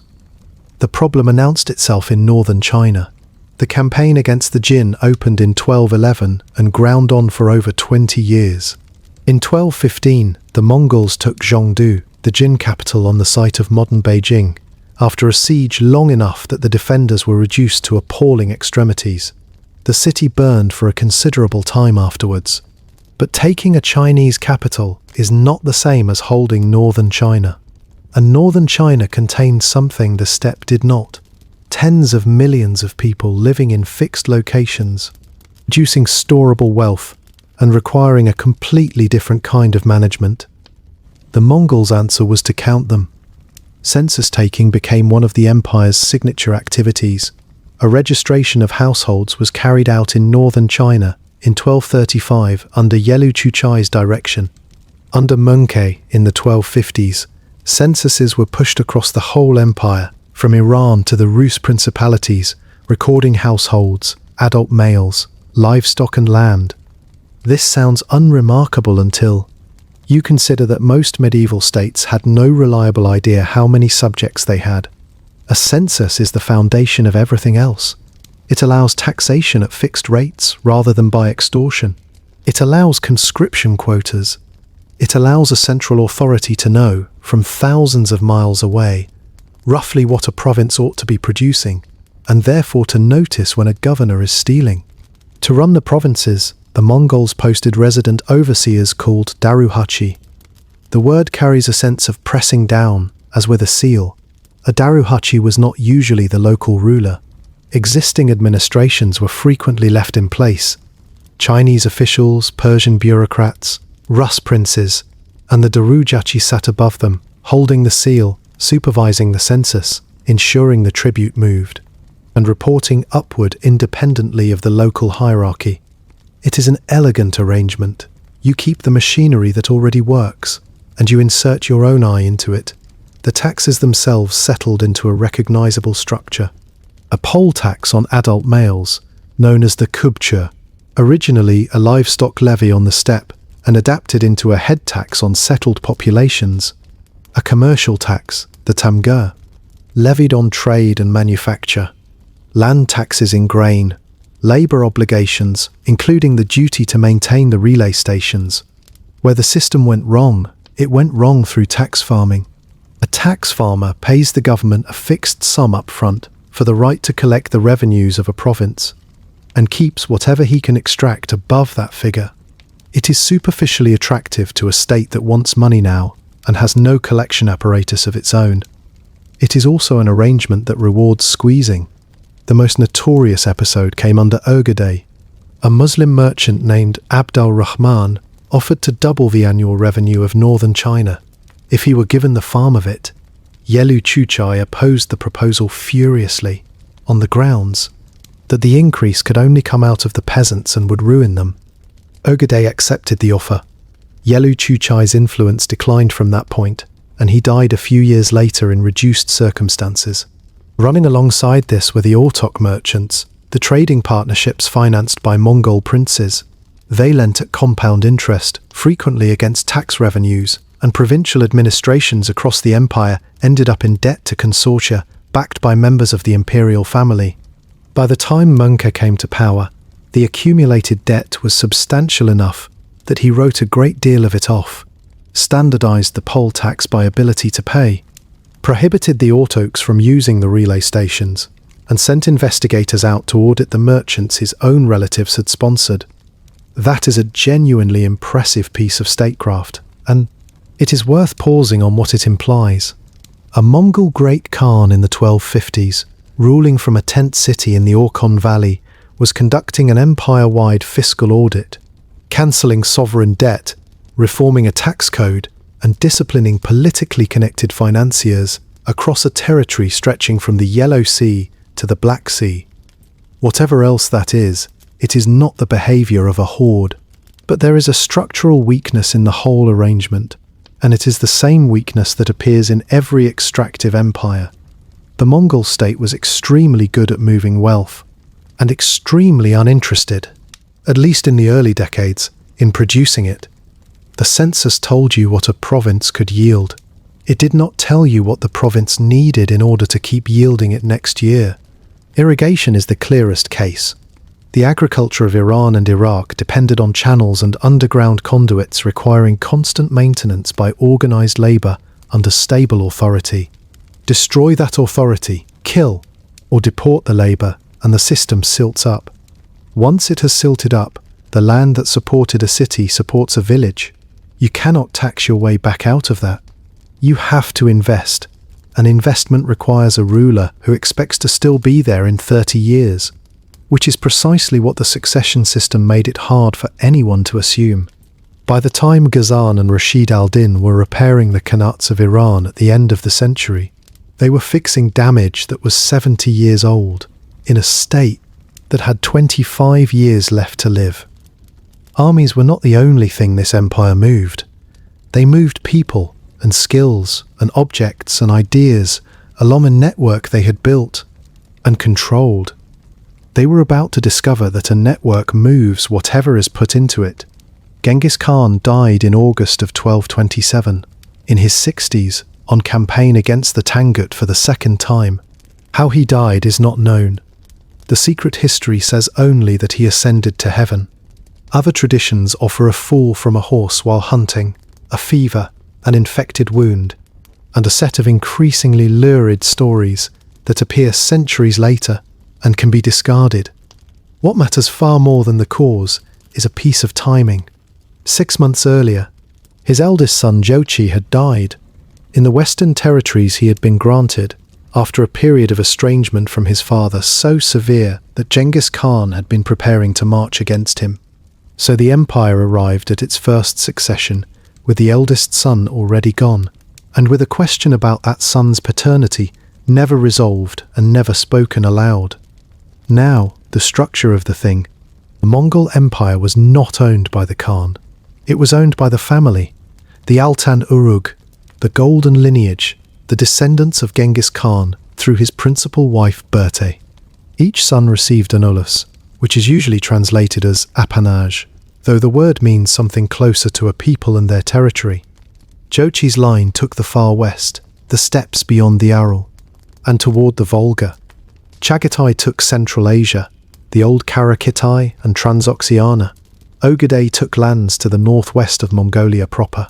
Tolui, as youngest son, received the Mongol homeland itself, along with the largest share of the army. Steppe custom gave the youngest what was called the hearth, the father's own camp, herds and household, on the reasoning that the elder sons had already been provided for and sent out. Add up the troop allocations recorded in the tradition, and Tolui's share comes to something over 3/4 of the standing army. You may already see the difficulty. Genghis Khan nominated Ögedei as his successor, and that nomination was respected. But nomination alone was not sufficient. To become Great Khan, you had to be confirmed by a Kurultai, a great assembly of the family and the senior commanders. There was no rule of primogeniture. There was no fixed order of succession at all. A Kurultai could, in principle, choose any adult male of the golden lineage, and everybody in that lineage knew it. This is a system anthropologists sometimes call tanistry, and it has one strength and one catastrophic weakness. The strength is that it tends to select competent rulers because incompetent ones cannot assemble support. The weakness is that every single succession is an open competition among armed men, who all believe they have a claim. And now the detail that turns a political problem into a strategic one. A Kurultai required attendance, not delegation, not proxy, not correspondence. Attendance. The princes and the senior commanders of the army were expected to travel to Mongolia in person and be present, which means that whenever a great Khan died, wherever the armies of the empire happened to be, and whatever they happened to be in the middle of doing, the men commanding them were required to stop, turn around, and ride home. Build that into an expansionist war machine, and you have built a machine that periodically switches itself off. The first succession, remarkably, went smoothly. Tolui acted as regent for around 2 years, and at the assembly in 1229 he stood aside. The ritual demanded a show of reluctance from the candidate, and Ögedei performed it, protesting that others were worthier, and specifically that Tolui had the better claim by custom. Tolui did not press it. He supported his brother, and the empire got its second Khan without a war. That restraint is one of the most underappreciated moments in the whole history, and it did not last. Ögedei's reign, from 1229 to 1241, is when the empire stopped being a campaign and started being a state. He built the walls and palace at Karakorum. He expanded the Yam into a genuine imperial network. He finished the Jin dynasty in 1234, bringing northern China fully under Mongol control. He appointed governors and tax collectors and let them work. The key figure here is Yelu Chuchai, a Khitan aristocrat who had served the Jin and entered Mongol service after their defeat. Confucian-educated, astronomically literate, and possessed of a nerve that is genuinely impressive, he argued against a proposal by Mongol nobles to exterminate the peasant population of northern China and turn the farmland into pasture. His argument was not moral, it was fiscal. He calculated what the same land would yield annually in taxes on grain, silk, and silver, and pointed out that dead farmers pay nothing. He got his census in 1235, and a systematic tax structure with it, and the northern Chinese population survived because a Khitan bureaucrat won an argument about accounting. Ögedei also authorized the Great Western Campaign. Batu, son of Jochi, held nominal command. Subutai, by then in his 60s and the most accomplished field commander of the age, did the planning. Between 1236 and 1240, they destroyed the Volga Bulgars, broke the Cuman Confederation, and took the Rus principalities one by one: Ryazan, Vladimir, Kiev. In the spring of 1241, they entered Central Europe. The way that campaign was conducted deserves a closer look, because it contains one of the most counterintuitive decisions in military history. The Mongols invaded Russia in winter, on purpose. Every European military tradition treats winter as the season in which campaigning stops. Roads dissolve, forage disappears, rivers become obstacles, armies go into quarters and wait for spring. The Rus principalities sat in dense forest cut by wide rivers, terrain that is close to the worst imaginable for cavalry. In summer, an army of horsemen approaching Vladimir or Ryazan would have to move through woodland along limited tracks, cross rivers at defended fords, and operate in exactly the conditions where its advantages disappear. In winter, the forest is still there, but the rivers freeze. A frozen river is a road. It is flat. It is wide. It runs where the settlements are, because settlements are built on rivers, and it carries cavalry at speed straight through country that would otherwise stop them. The Mongols came in December of 1237 and used the river system as a highway network. Ryazan fell within a week. Vladimir fell in February. Town after town was taken by an army that was supposed to be immobile. The horses coped because they were bred for it. Mongolian horses winter outdoors at temperatures far below freezing and dig through snow to graze. They did not need what a European warhorse needed. The one place the plan broke down was Novgorod, in the north, which the Mongols approached in the spring and then turned away from. The usual explanation is the thaw, and the marshland that appears when the ground melts. A frozen river is a road. A thawing one is a trap. The campaign paused and resumed, and in December of 1240 Kiev was stormed. 6 years later, when the papal envoy Carpini travelled through on his way east, he described riding across country still scattered with skulls and bones, and finding the city reduced to a fraction of the houses once held. The next stage was Hungary, and Hungary had already been destabilized by the Mongols without a single Mongol crossing its border. The Cumans were a Turkic steppe people occupying the plains north of the Black Sea, and the Mongol advance had shattered them. Their leader, Khotan, brought a large body of his people west and asked King Bela IV for asylum. Bela granted it, and he had good reasons. The Cumans were superb light cavalry, precisely the arm his kingdom lacked and would shortly need very badly. Settling them also strengthened the crown against a nobility he had been quarrelling with for years. The nobility saw it exactly the same way and hated it. They regarded the Cumans as savages, as a royal power play, and, with a certain bleak irony, as being indistinguishable from the Mongols. When the invasion came, rumours spread that the Cumans were Mongol agents. A mob killed Khotan in Pest. His people, understandably, concluded that Hungary was not a refuge, and fought their way south, out of the kingdom, wrecking the countryside as they went. So Hungary faced the Mongol army, having just murdered the commander of its own steppe cavalry, and driven them out as enemies. The invasion arrived in multiple columns. The northern one, under Baydar and Kadan, moved through Poland to prevent any relief force reaching Hungary from the north. At Legnica, on the 9th of April, it met an army under Henry II of Silesia. Polish troops, German knights, and contingents including military orders. The Mongols opened with light cavalry, absorbed a charge by the heavy horse, and gave way. The knights pursued. Accounts describe smoke or dust obscuring the field, separating the pursuing cavalry from the infantry behind. When the encirclement closed, the Silesian army was destroyed in detail. Henry was killed. His head was carried on a lance to the walls of the nearest city. 2 days later, and roughly 400 kilometers to the south, the main army under Batu and Subutai faced the Hungarian royal army at the Sajo River near a place called Mohi. Bela had done something sensible.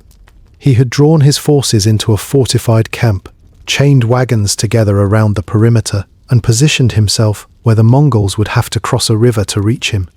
The Mongols attacked the bridge, loudly, at night, with stone-throwing engines and incendiaries.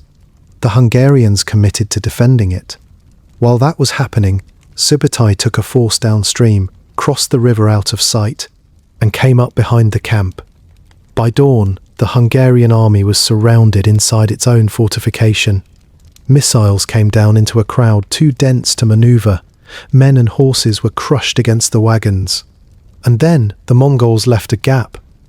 The encirclement was deliberately opened on one side, and the trapped army poured out through it, because a surrounded force that sees an escape route stops fighting and starts running.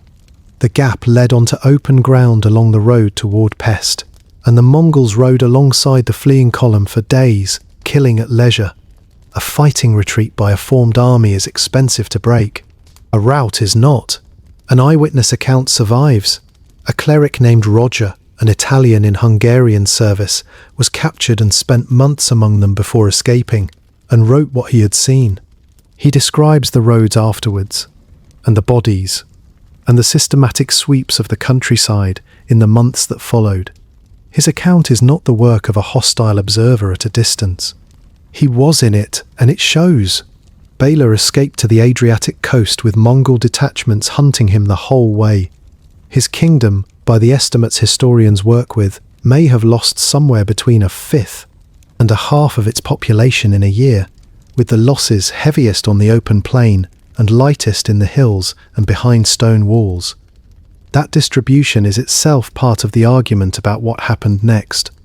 On the 9th of April, a Mongol column destroyed a combined Polish and German force at Legnica. 2 days later, and roughly 400 kilometers away, the main army annihilated the Hungarian royal army at Mohi. The coordination between those two engagements is still studied. It is not an accident, and it is not luck. It is the YAM and 10 years of survey work. A command system that could operate independent columns across enormous distances and have them arrive on schedule. Hungary was occupied for roughly a year. The Mongols began minting coins. They appointed local officials. There is evidence they were preparing to stay. In the spring of 1242, they crossed the Danube into western Hungary, devastated it for 2 months, and then withdrew. South, through Serbia and Bulgaria, and back onto the Pontic steppe. They never came back in force. Why they left is one of the genuine, unresolved arguments of medieval history, and it deserves to be laid out properly, rather than settled in a sentence. The traditional explanation is the succession.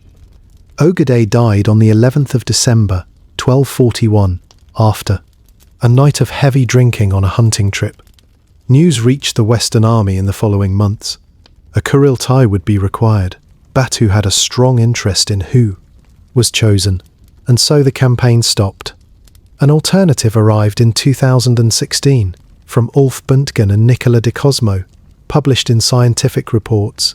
Using tree ring records from the Alps and Carpathians, they found warm, dry summers from 1238 to 1241, followed by cold and unusually wet conditions in early 1242. Their argument was environmental.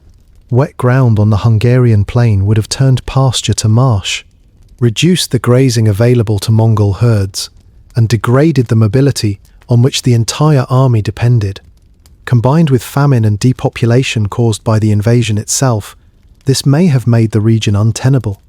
The response came the following year from Zsolt Pinke, Laszlo Ferenczi, Beatrix Romhani, József Laszlowski and Stephen Pau in the same journal. They argued the environmental case does not hold. A letter from King Bela IV to the Pope indicates the Mongols were in fact successfully sustaining their herds in Hungary. The invaders had arrived at the end of a severe drought, and the reign of 1242 would have improved forage rather than destroyed it. And the Mongol High Command subsequently based its main forces around the Volga Delta, which is itself marshy. Möngke and D. Cosmo replied, disputing each point, and stood by their conclusions. Stephen Pau has separately argued a third position, which is that European fortifications mattered more than anyone has credited. The Mongols could beat any European army in the field, and repeatedly did, but stone castles and walled towns with deep ditches presented a slow, expensive problem, and Hungary had a great many of them. Here is where I want to state my own reading, and I want to be clear that this is an interpretation rather than a fact, because the evidence genuinely underdetermines the answer. I think the succession explanation is stronger than it is currently fashionable to admit, and I think it is stronger because of a pattern that is visible only when you stop looking at Hungary in isolation. Follow the pattern. 1241. Ögedei dies. Within months, the westernmost Mongol army abandons a conquest it has spent 5 years achieving and turns east. 1259. Möngke dies at a siege in Sichuan. Hulegu, who has just taken Baghdad and Damascus and is poised to enter Egypt, withdraws east with the bulk of his army, leaving a modest detachment behind. That detachment is destroyed at Ain Jalut, and the Mongol advance into the Near East effectively ends there. 1259 again. The campaign against the southern Song, which had been going well, is suspended. Kublai has to break off and secure his own position. 3 times, on 3 fronts, at the far edges of the world, an unstoppable advance stops, and each time the proximate cause is a death in a family camp thousands of miles away. Europe was not saved by mud. It was not saved by castles, though the castles helped. It was not saved by the courage of its knights, which was abundant, almost entirely useless. Europe was saved by an inheritance custom. The Mongols built the most sophisticated command and communication system of the medieval world, and then attached it to a constitutional arrangement that required their generals to physically return to Mongolia every time the throne fell vacant. It is as though a modern state designed a superb military and wrote into its constitution that on the death of the head of government, every serving officer must report in person to the capital and remain there until a new one is elected. The empire's greatest strength was its ability to project force to unprecedented distances. Its fatal weakness was a rule that made distance a liability the moment a man died in his tent. The succession after Ögedei was worse than the first one. It was managed by women. His widow, Teregene Khatun, took the regency in the spring of 1242. She was Naaman by birth, had come into the family as a captured wife, and was not even Ögedei's senior consort. She rose because she produced 5 surviving sons, and the senior wife produced none. She governed for 4 years. She dismissed her husband's ministers, and installed her own, the most influential of whom was another woman, Fatima, a Muslim captive deported from Mashhad, who became her closest advisor and was cordially loathed by the Mongol nobility. Teregene manoeuvred until her eldest son, Gyuik, was elected in August of 1246 at an assembly attended by envoys from across Eurasia, including the Franciscan friar Giovanni da Pian del Carpine, sent by Pope Innocent IV. Carpini brought letters urging the Mongols to stop attacking Christians and to consider baptism. Gyuik's reply, dated November of that year, survives in a Persian version with a Turkic preamble, and it is one of the clearest statements of Mongol imperial ideology we possess. It opens by invoking the power of eternal heaven. It rejects the suggestion that Mongol victories require any justification, on the grounds that victory is itself the proof of divine favour. It asks how anyone could hold power against the command of heaven, and it instructs the Pope to come in person, with all the kings of Europe, and offer submission. Read that carefully, and you can see the trap the empire had built for itself. If your legitimacy rests on a mandate to rule everything under heaven, then every unconquered territory is unfinished business, and every border is a temporary embarrassment. There is no point at which such an empire can declare itself complete and settle down. An ideology of universal rule has no stopping condition. It can only expand or fail. Guyuk reigned for less than 2 years.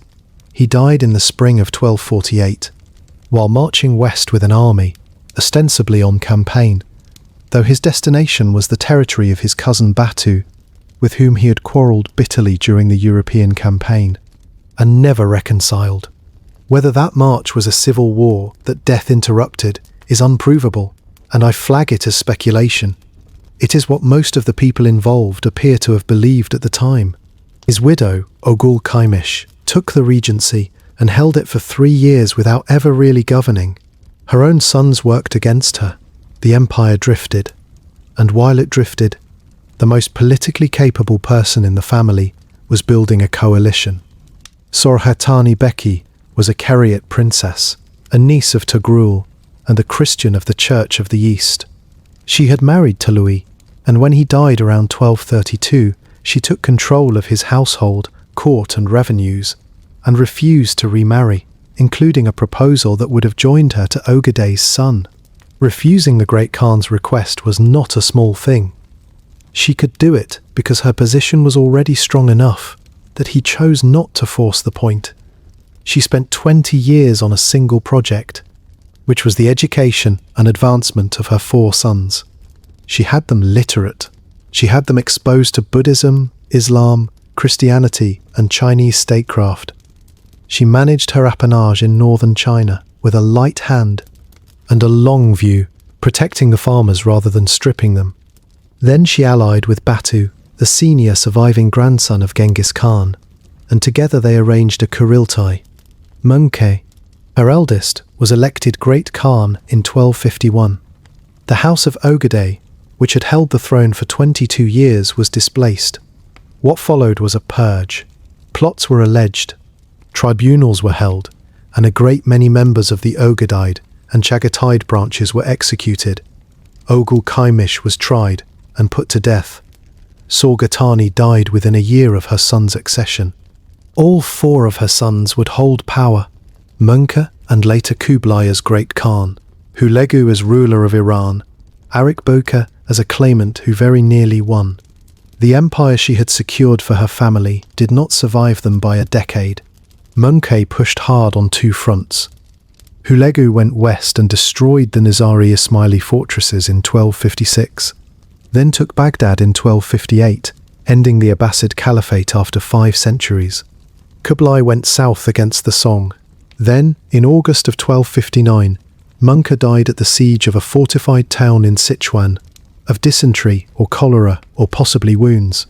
The sources disagree. The pattern executed itself again. Hulegu, sitting in Syria with Aleppo and Damascus taken, and Egypt in front of him, turned around and rode east. He left roughly 10 to 20,000 men under a Naiman Christian commander named Kitbutka. The Mamluk Sultanate in Cairo had received a Mongol demand for surrender. Their sultan, Qutuz, executed the envoys and displayed their heads on a city gate, which, given Mongol law on envoys, was a declaration that there would be no negotiated outcome. The 2 forces met on the 3rd of September, 1260, at a spring in the Jezreel Valley called Ain Jalut. The Mamluks were slave soldiers, mostly Turkic, many of them Kipchaks bought as boys from the same steppe world the Mongols came from. They rode the same way. They shot the same way. They knew what a feigned retreat looked like, because it was in their own repertoire. Baybars drew Kitbutka forward with exactly that maneuver. Qutuz brought the hidden bulk of his force onto the Mongol flank. Kitbutka was killed, and his army broke. It is often called the battle that stopped the Mongols. That framing needs qualifying, and Reuven Amitai's work on the Mamluk-Ilkhanate conflict is the necessary corrective. Ain Jalut opened a war that lasted 6 decades. The Mongols came back to Syria repeatedly, and the genuinely dangerous confrontation came at Homs in 1281 against a full-strength Ilkhanate army. But remember the grass. Syria could feed perhaps 80,000 horses. A full Mongol field army needed several times that. Every campaign the Ilkhanate launched into Syria was constrained by forage in a way that no campaign on the steppe had ever been, and the Mamluks, who had Egypt's agriculture behind them, did not have that problem. The border settled roughly along the Euphrates, and stayed there. Meanwhile, the family destroyed itself. Kublai and Arik Bokeh each held a Kuriltai. Each was proclaimed Great Khan, and they fought for 4 years. Kublai won largely because he controlled the grain-producing regions of northern China, and Mongolia could not feed itself without them. Simultaneously, Berke, Batu's brother, ruler of the western steppe and a convert to Islam, went to war against his cousin Hulegu over the destruction of Baghdad and the Caliph. Mongol armies fought each other in the Caucasus, while the Golden Horde opened diplomatic relations with the Mamluks in Cairo. Kaidu, a grandson of Ögedei, then fought Kublai for the better part of 40 years across Central Asia. By the mid-1260s, roughly 60 years after the assembly on the Onon River, the single Mongol Empire had ceased to exist. It had not been conquered. Nobody had beaten it. It had simply divided along the lines its own inheritance law had drawn into it from the beginning. What replaced it was 4 states, and their fates are so different from one another that they are usually told separately. Told together, they reveal something none of them shows alone. In the east, the Yuan dynasty, ruling China and Mongolia, whose emperors held the title of Great Khan and were increasingly ignored by everybody else. In Persia and Iraq, the Ilkhanate, founded by Hulegu, running from Anatolia to the borders of India. In Central Asia, the Chagatai khanate, sitting across the old caravan corridors of Transoxiana and the Tarim. And in the west, the largest of them in territory, the state that Russian sources would eventually call the Golden Horde, holding the steppe from the Danube to Siberia and taking tribute from the Rus principalities. Kublai took the eastern throne and then did something no previous Mongol ruler had contemplated. He became a Chinese emperor. In 1271, he declared a dynasty with a Chinese name, drawn from a phrase in the Book of Changes, meaning something like primal origin. He built a capital at Dadu, on the site of modern Beijing, laid out on Chinese principles with a grid, an imperial city and a walled palace enclosure. He kept a summer capital at Shangdu, in the grasslands to the north, where he could still live in a tent. In 1279, the last Song resistance was destroyed in a naval battle off the southern coast, and China was unified under a single ruler for the first time in 300 years. He was not, however, able to stop. 2 invasions of Japan were launched, in 1274 and 1281, and both failed. The second was enormous, and it was wrecked by a typhoon that Japanese tradition remembers as the divine wind. Underwater archaeology off Takashima has recovered substantial wreckage from that fleet, and some of the findings complicate the legend. A number of the vessels appear to have been rivercraft or hastily built, with construction unsuited to open water. The storm did the killing. The procurement may have set it up. Expeditions into Vietnam and Champa were repelled repeatedly. An amphibious invasion of Java in 1292 ended with the Mongol force being outmaneuvered politically by the ruler it had come to help. The pattern is consistent, and it is the pattern of the grass. Wherever the Mongols could ride, they won. Where they had to sail, or fight in jungle, or campaign in a monsoon climate that killed their horses, they lost. One qualification belongs here, though, because it is easy to draw the wrong conclusion from those failures. The Mongols were poor at amphibious invasion. They were surprisingly good at maritime trade. Kublai's government invested heavily in shipping. The port of Quanzhou, on the southern Chinese coast, became one of the great harbours of the world under Yuan administration, handling vessels working the routes to Southeast Asia, India, the Persian Gulf, and the Swahili coast. The financing arrangement was the familiar one. The capital partnerships that had underwritten caravans across Central Asia were adapted for ships, with Mongol princes putting up silver and merchant firms taking the risk at sea. Foreign traders in Quanzhou formed sizable resident communities with their own mosques, temples and cemeteries, and the surviving gravestones there are inscribed in Arabic, Persian, Syriac and Tamil. Ibn Battuta, arriving from Morocco in the middle of the 14th century, described the harbour as holding an extraordinary number of large ships, and he was a man who had already seen most of the ports worth seeing. Marco Polo left China by sea, escorting a Mongol princess being sent to Iran for a marriage, and the fact that such a journey was routine enough to be undertaken at all says a good deal. So the picture is more interesting than horsemen who could not swim. The Mongols could not project military force effectively across water, because that requires a naval tradition that takes generations to build and cannot be captured along with its engineers. But they understood perfectly well that goods move on ships, and that a state which controls the ports collects from everything passing through them. They failed at sea as a military power, and succeeded at sea as a commercial one, which is exactly the outcome you would predict from an empire that had always been better at moving things than at holding them. Inside China, Kublai's regime made a decision about money that deserves far more attention than it gets. The Yuan became the first government anywhere to run its economy on paper currency, as the sole legal tender. This was not a desperate expedient. Paper money had circulated in China for 2 centuries, but always alongside coin. The Yuan withdrew the alternatives.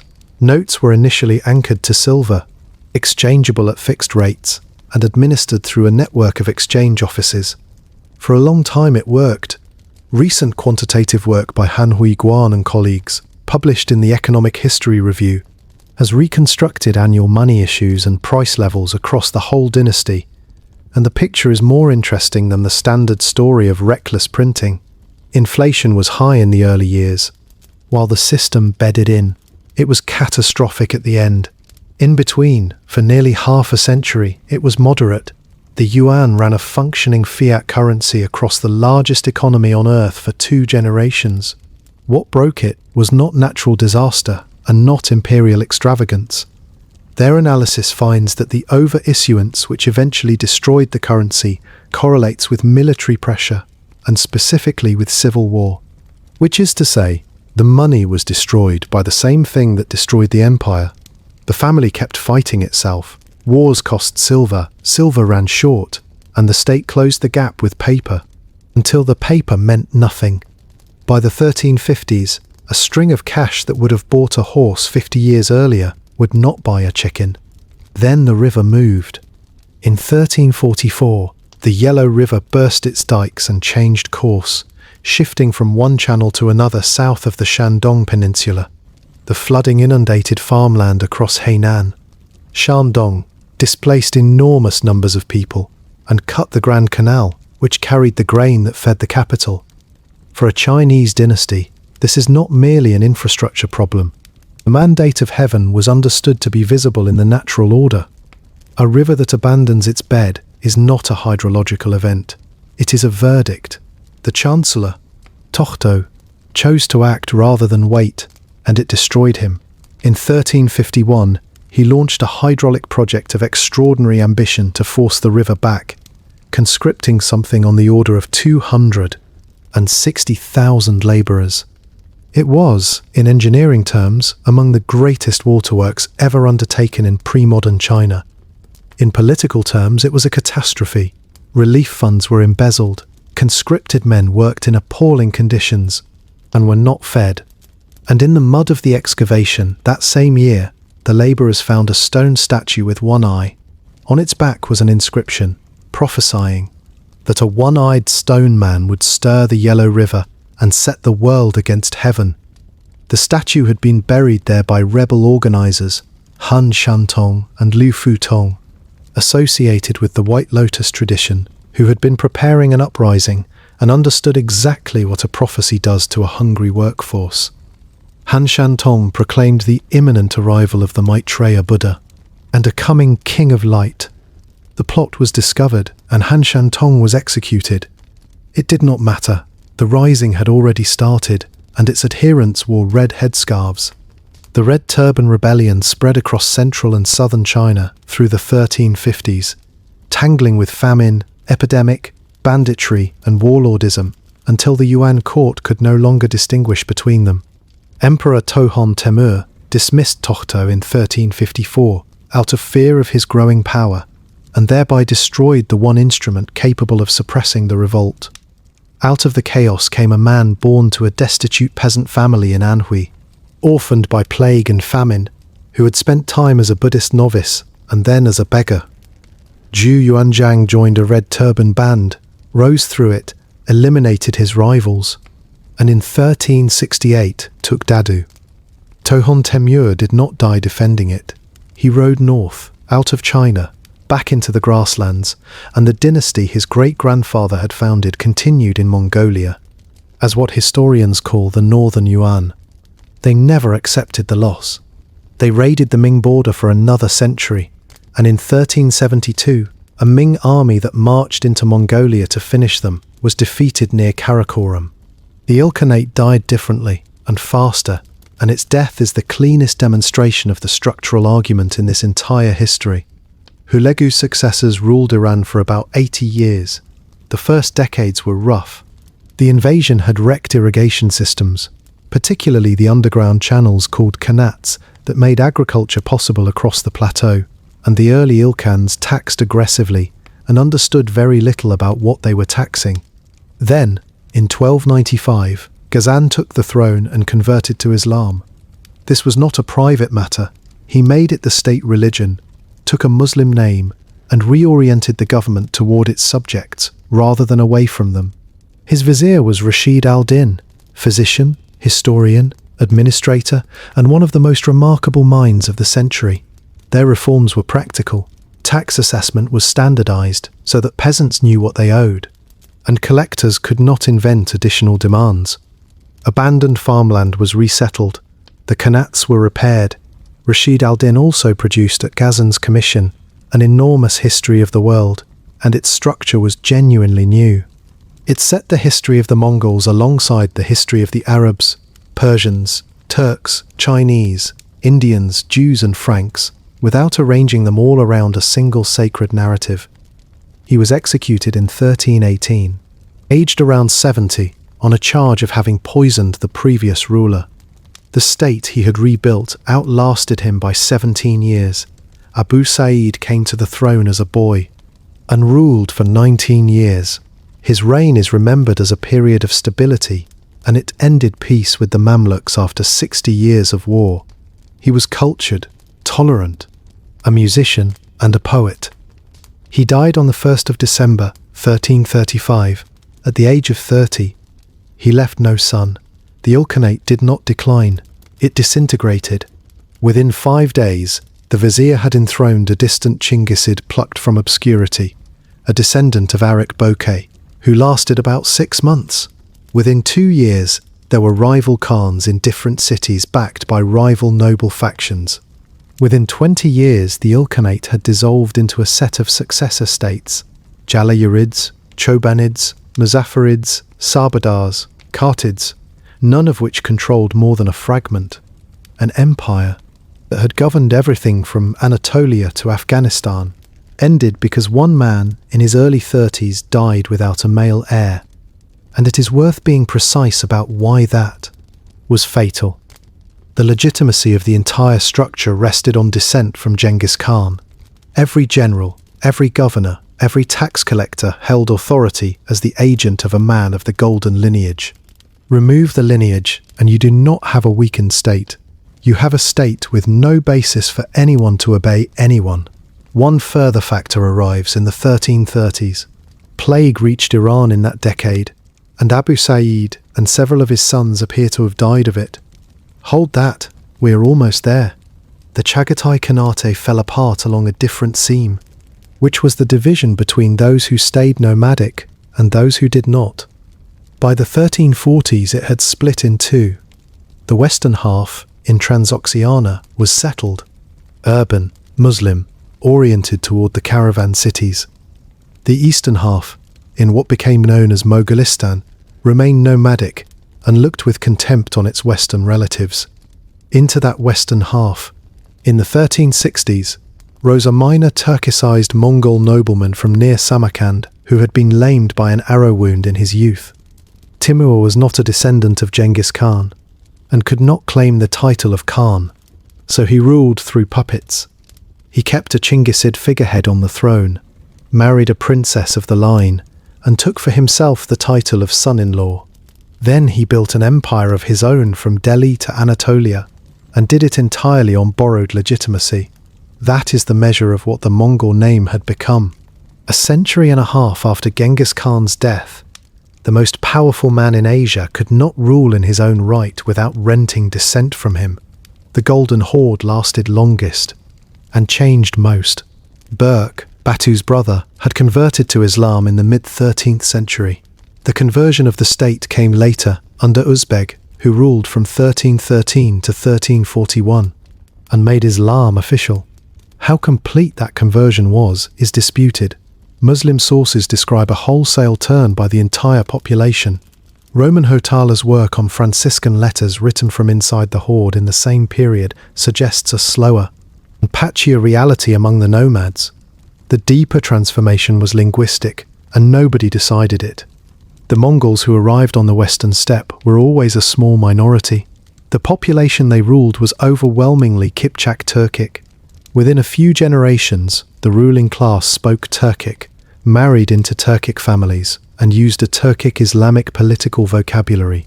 Their descendants are not called Mongols, they are called Tatars. The horde's own collapse followed the familiar shape. From 1359, there was a period the Russian chronicles call the Great Troubles, during which more than 20 Khans held the throne in about 20 years. Tohtamish reunited it briefly in 1381, and burned Moscow the following year. Then he made an enemy of Timur, who defeated him twice, and, in 1395, destroyed the horde's cities on the Volga, including its capital at Sarai. The horde never recovered. It fractured into the Khanates of Kazan, Crimea, Astrakhan and Siberia, and into the Kazakh Khanate further east. In 1480, Moscow and the remnant of the horde faced each other across the Ugra River. Neither attacked, both withdrew, and the tribute relationship simply ended. The Crimean Khanate, the last living fragment of the empire Genghis Khan founded, survived under Ottoman protection until 1783. Of all the territories the Mongols held, the one where the argument about legacy is most bitter is Russia, and it is worth spending a moment on it because the shape of that argument is instructive. The Rus principalities were not annexed, they were made tributary, which is a different thing. They did not garrison the forest zone heavily, did not settle it, did not attempt to convert it, and did not replace its rulers. They took its wealth and left its structures standing. The mechanism was a document. A Rus prince who wanted to rule needed a patent of office called a Yarlik, and to get one, he travelled to the horde's capital at Sarai on the lower Volga, and in the early period sometimes all the way to Mongolia. He waited, he gave gifts, he was confirmed, or he was not, or he was confirmed and then quietly replaced when a rival offered more. Several princes went to Sarai and did not come back. Tribute was assessed on the census the Mongols conducted in the 1250s, the same instrument used everywhere else. Initially it was collected by Mongol officials and by tax farmers, which produced uprisings in several cities, and the response was pragmatic. Collection was handed to the Rus princes themselves. That decision is the hinge on which Russian history turns, because whichever prince held the right to collect the tribute for the horde had leverage over every other prince, could skim, could use the money to buy land, and could invite Mongol military assistance against rivals who fell behind on payment. Moscow was, at the start of this period, a minor town of no particular importance. Its princes made themselves the most reliable and most enthusiastic collectors in the north, and one of them, Ivan I, acquired a nickname meaning money bag. Moscow grew rich as a subcontractor of the tribute system, and then used that wealth to absorb its neighbours and eventually to stop paying. The Orthodox Church, meanwhile, was exempt from taxation like every other clergy in the empire, and its holdings expanded considerably under Mongol rule. Now the historiography, which is where it gets complicated. The Rus chronicles are strangely quiet about all of this. Charles Halperin, in a study of Russian medieval writing, argued that the sources deploy what he called an ideology of silence, describing Mongol campaigns using the same vocabulary they had used for earlier steppe raiders, avoiding the direct admission that the principalities had become part of a foreign empire and declining to explain what the arrangement actually was. That silence is not accidental. A Christian chronicler cannot easily explain why God permitted an unbaptized power to rule over Christian princes for 2.5 centuries. So he writes around it. Later Russian writing took the opposite approach and made the period into a defining national wound, the Tatar yoke, an alien Asiatic oppression that separated Russia from Europe and explained everything subsequently wrong with it.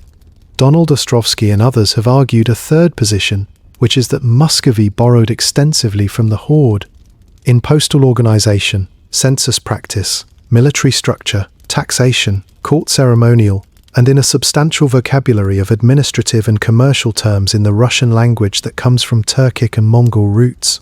On that reading, the Russian state that eventually emerged was not simply a victim of the Horde. It was, in significant part, a successor of it. None of this is neutral ground. In the Soviet period, the terms Horde and Golden Horde were effectively banned from scholarly use, and the period was flattened into the Tatar yoke. Tatar scholars today regard the Horde as central to their own history and object strenuously to a framing that treats their ancestors solely as an affliction visited on somebody else. Russian nationalist historiography and Eurasianist historiography reach opposite conclusions from the same evidence.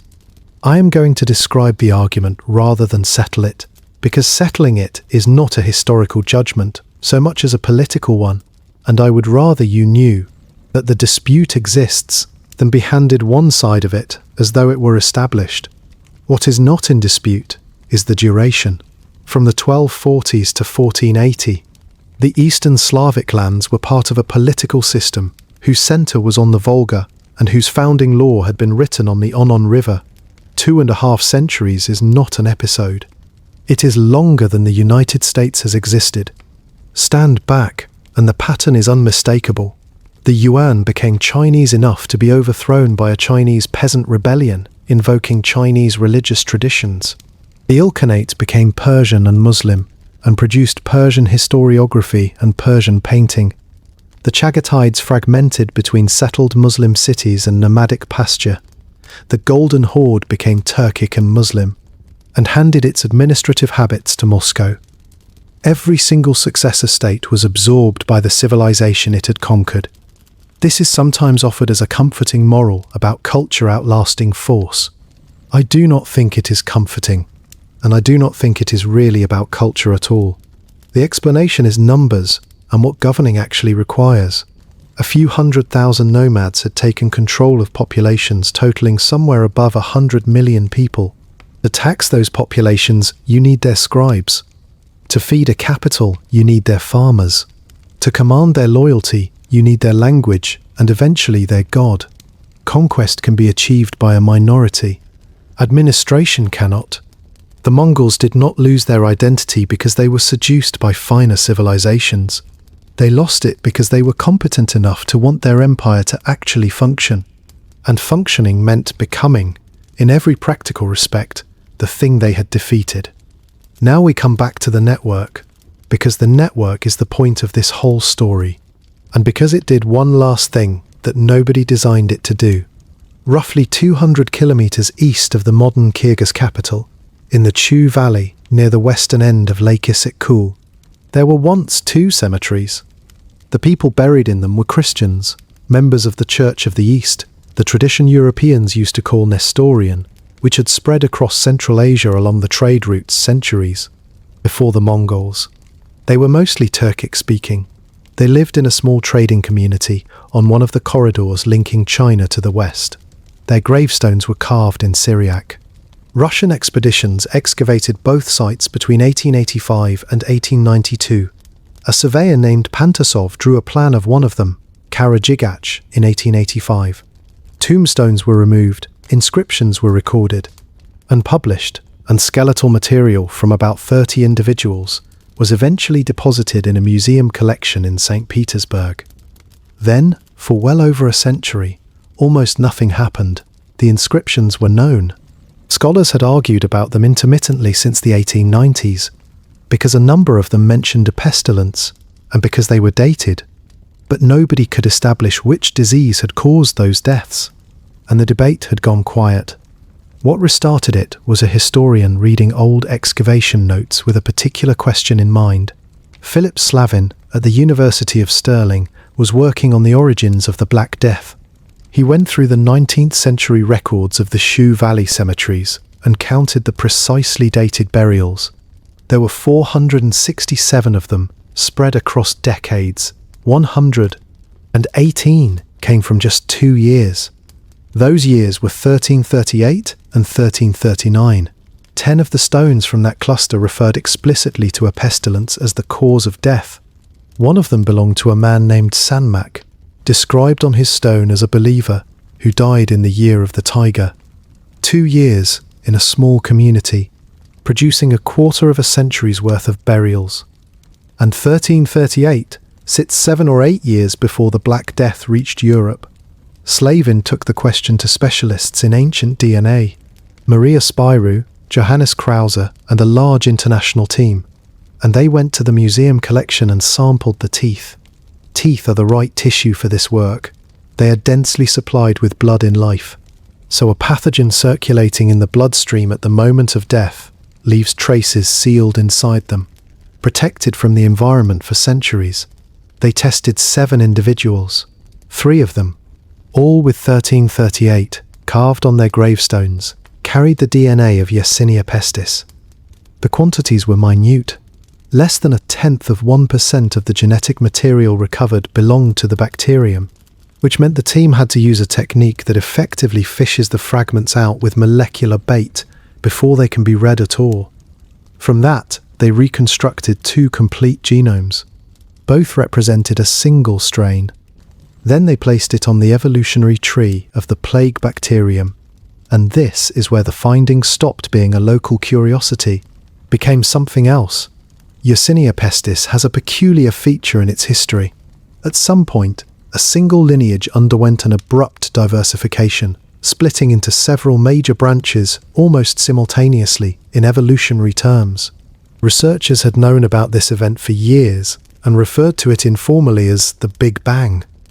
Everything since, including the strain that caused the Black Death and the majority of plague strains circulating in the world today, descends from that moment. Nobody had been able to date it more precisely than somewhere between the 10th and 14th centuries. The strain from Karakorum sat exactly at the node, not on a branch descending from it, at the point of divergence itself, which means the diversification can be dated, and it can be dated to the first half of the 14th century, with a burial from 1338 sitting on the branching point. Where did that strain come from? Plague is not fundamentally a human disease. It lives in wild rodent populations, in what epidemiologists call reservoirs, cycling between animals and their fleas without ever needing a person. The modern strains most closely related to the ancient one are found in reservoirs in the mountains around Issyk-Kul, in the extended Tian Shan region. That pattern supports local emergence rather than arrival from elsewhere, and marmots, abundant in those mountains and hunted for their fur, are the most likely source of the spillover. Now, some necessary caution, because this finding has been reported far more confidently than the researchers themselves stated it. What the study establishes is where and roughly when the lineage responsible for the second plague pandemic diverged. It does not establish that a single outbreak in a single valley caused everything that followed, and the authors do not claim that. There is also an active argument about whether plague was circulating in Mongol territories considerably earlier. Nahyan Fancy and Monica Green, writing in 2021, published a study of Arabic and Persian accounts of Mongol sieges in Iran and Iraq, including Baghdad in 1258. arguing that the epidemics described in those accounts were plague, and that the Mongol expansion had been moving the disease around for a century before the Black Death. 3 years later, Jonathan Brack, Michal Biran, and Reuven Amitai published a detailed re-examination and concluded that the key Persian text had been misread and the Syriac and Arabic material misinterpreted, and that these sources do not support a plague outbreak at Baghdad. That argument is unresolved. I'm not going to pretend to settle it. What I will say is that the disagreement is about timing and about specific texts, not about the underlying relationship, and the underlying relationship is not seriously disputed by anyone. Here is that relationship, stated plainly. For roughly a century before, 1338, the Mongols had done something to Eurasia that had never been done before. They had made it continuous, caravan routes that had been broken by borders, tolls, banditry, and warring states were unified under a single protective authority. Merchants received passports.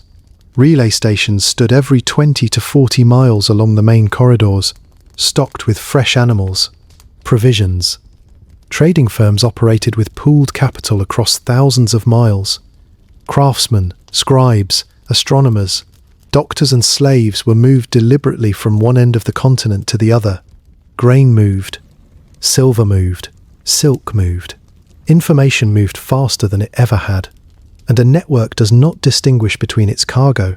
In 1347, ships carrying goods from the Black Sea ports of the Golden Horde arrived in the Mediterranean. Over the following 8 years, the disease they carried killed, by the most widely used estimates, up to 60% of the population of Western Eurasia, the Middle East, and North Africa. It also went east and it went south. Chinese records document epidemics with unusual frequency across the 14th century. The Ilkhanate was ravaged in the 1330s. The last effective Ilkhan and several of his sons appear to have died in it. On the Volga, the horde was hit badly enough that its cities never fully recovered. So consider what actually happened here. The Mongols conquered the largest contiguous territory in human history. They connected it. They made it safe to cross.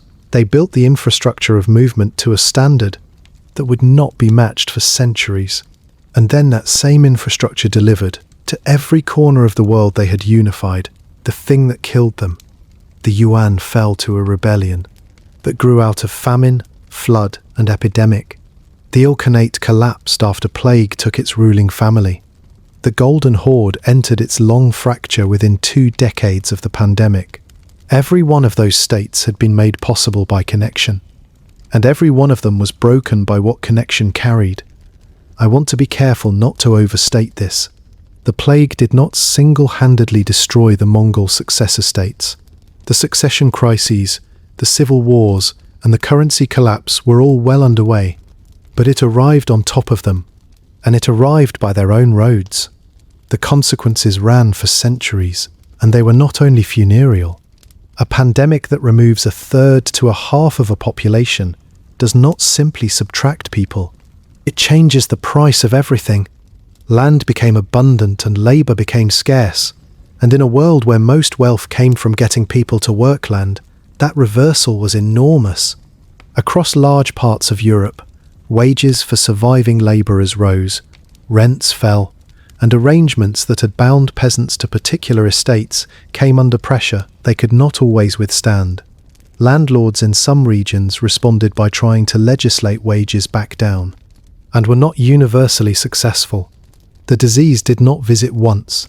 It returned in waves for roughly 500 years, and in many places the population did not regain its pre-plague level until the 16th or 17th century.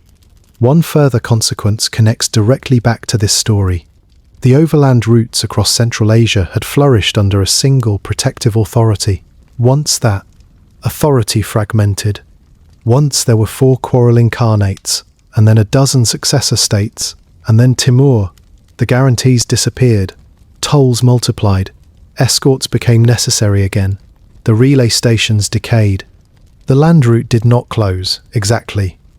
It became expensive and unreliable, which for a merchant amounts to much the same thing. Which is one of the reasons that, in the following century, European maritime states began investing very heavily in the alternative. You can trace a line, straightforward though not simple, from the fragmentation of the Mongol world to the ships that went around Africa and across the Atlantic. The eastern goods were still desirable. The overland path to them had become difficult, so the search began for a way to reach them by water. The Mongols connected the Old World by land, demonstrated exactly how valuable that connection was, and then, in coming apart, created the conditions under which somebody would spend a great deal of money looking for another route. The first global network was built on horseback. Its successor was built with sails, and it was built partly because the first one had failed.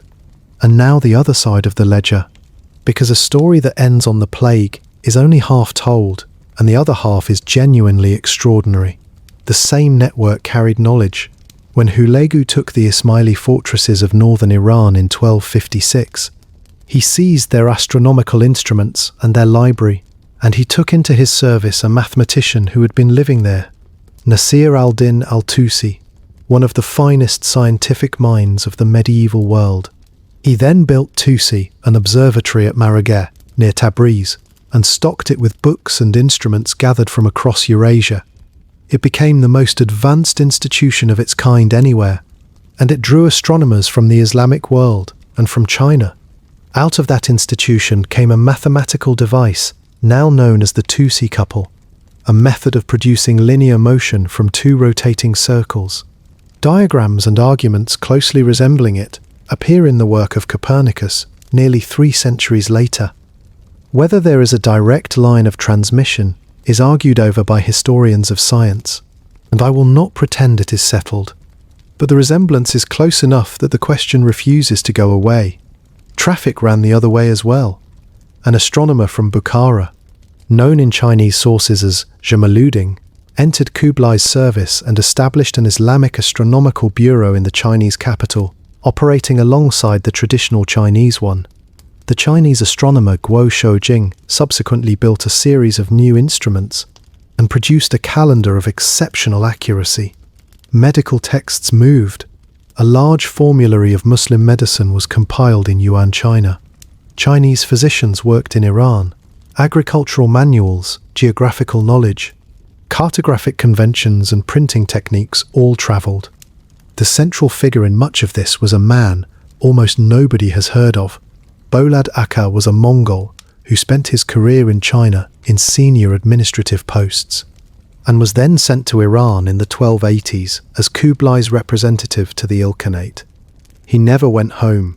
He stayed in Iran for the rest of his life, and he became the principal informant and collaborator of Rashid al-Din, supplying the Mongol and Chinese material that made the great world history possible. Thomas Alson, who reconstructed Bolad's career, made an argument about all of this that I think is the correct one, and that cuts against the usual framing. The Mongols were not a passive pipe through which sophisticated civilizations happened to reach one another. They were the active agent. Persian astronomers did not go to China because Chinese astronomers invited them. They went because the Mongols moved them there, deliberately, as part of a court culture that treated the accumulated expertise of its subjects as a resource to be gathered and displayed. The exchange was directed. Somebody chose it. So the ledger reads like this: the same roads, the same protections, the same relay stations, the same passports, the same policy of moving useful people wherever they were wanted. All of it produced the first genuinely connected old world, and the first genuinely global pandemic. And there is no version of the story in which you get one without the other. That is not a medieval problem. That is the permanent condition of any connected system, and the Mongols were simply the first people to build one large enough to demonstrate it. There is one thing left, and it is the thing that started all of this, and we do not know where it is. Genghis Khan has no grave that anyone can find. The secret history, which describes his childhood in extraordinary detail, which records arguments inside his family and the exact wording of his rebukes, says nothing whatever about his burial. In the year of the pig, it notes, he ascended to heaven. Nothing else is offered. The stories that fill the silence are almost certainly later inventions. Marco Polo wrote that the escort accompanying the body killed everyone they met on the road, so that nobody could report the route, and that the men who buried him were killed in turn, and their killers killed after them. That account has the shape of folklore rather than testimony, and Polo was writing decades afterwards, in a place far from where it would have happened. Another tradition holds that 1,000 horses were driven across the site until the ground gave no sign. Another says a river was diverted over it.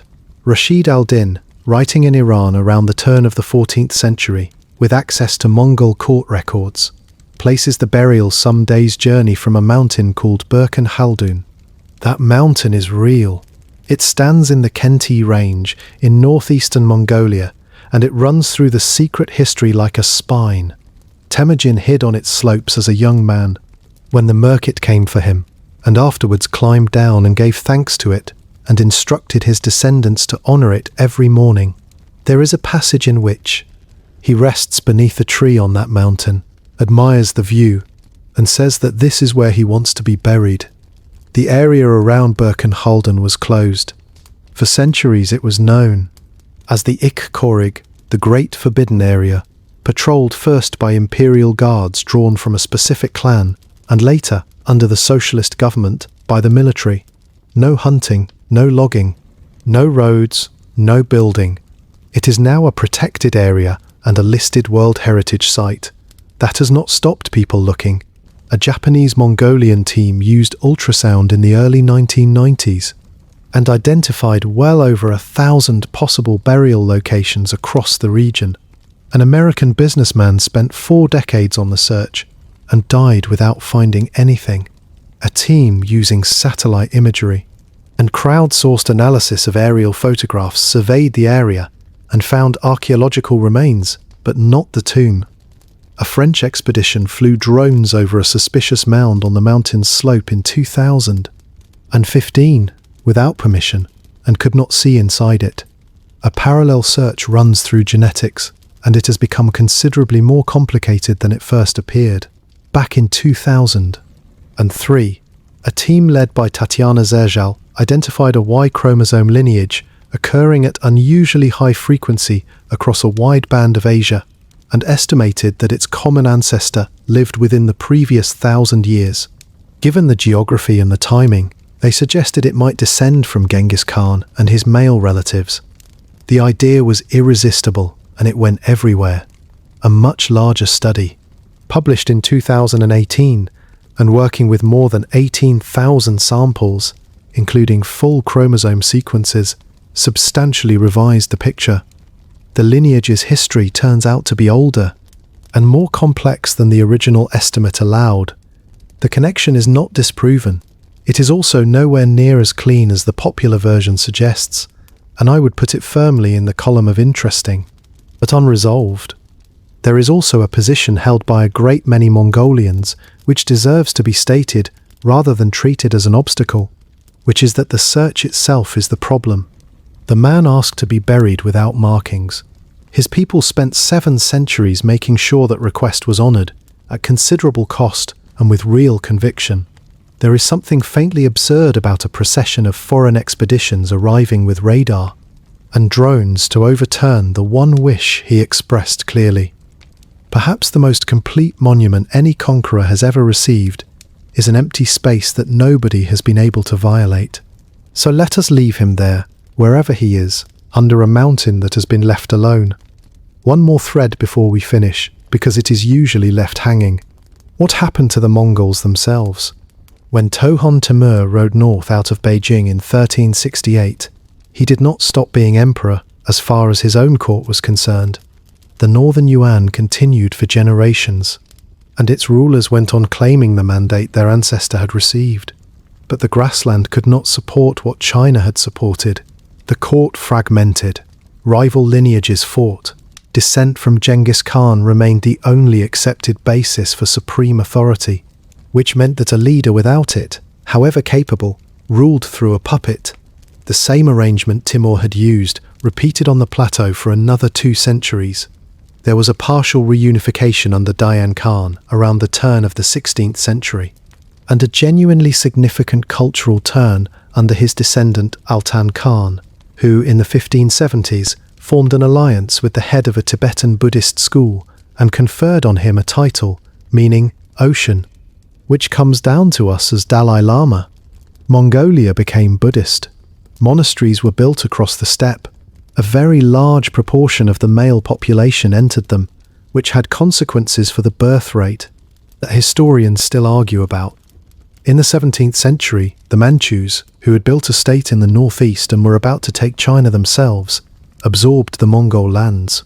Under the Qing, the aristocracy was frozen into a fixed hierarchy of banners and hereditary titles, forbidden to combine, and administered from a distance for 250 years. Independence came in stages after the Qing fell, with Russian and then Soviet involvement. And in 1924, Mongolia became the second socialist state in the world.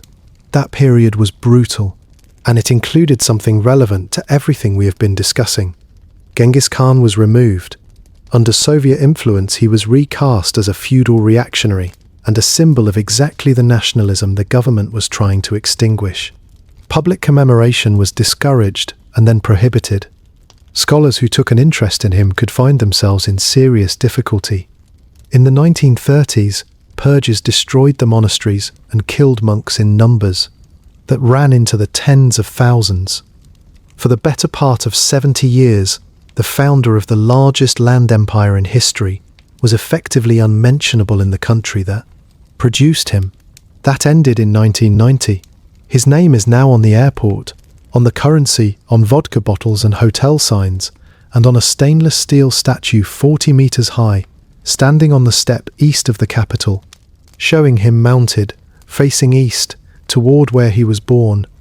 The square at the center of Ulaanbaatar carries his name, and his monument sits at the top of it.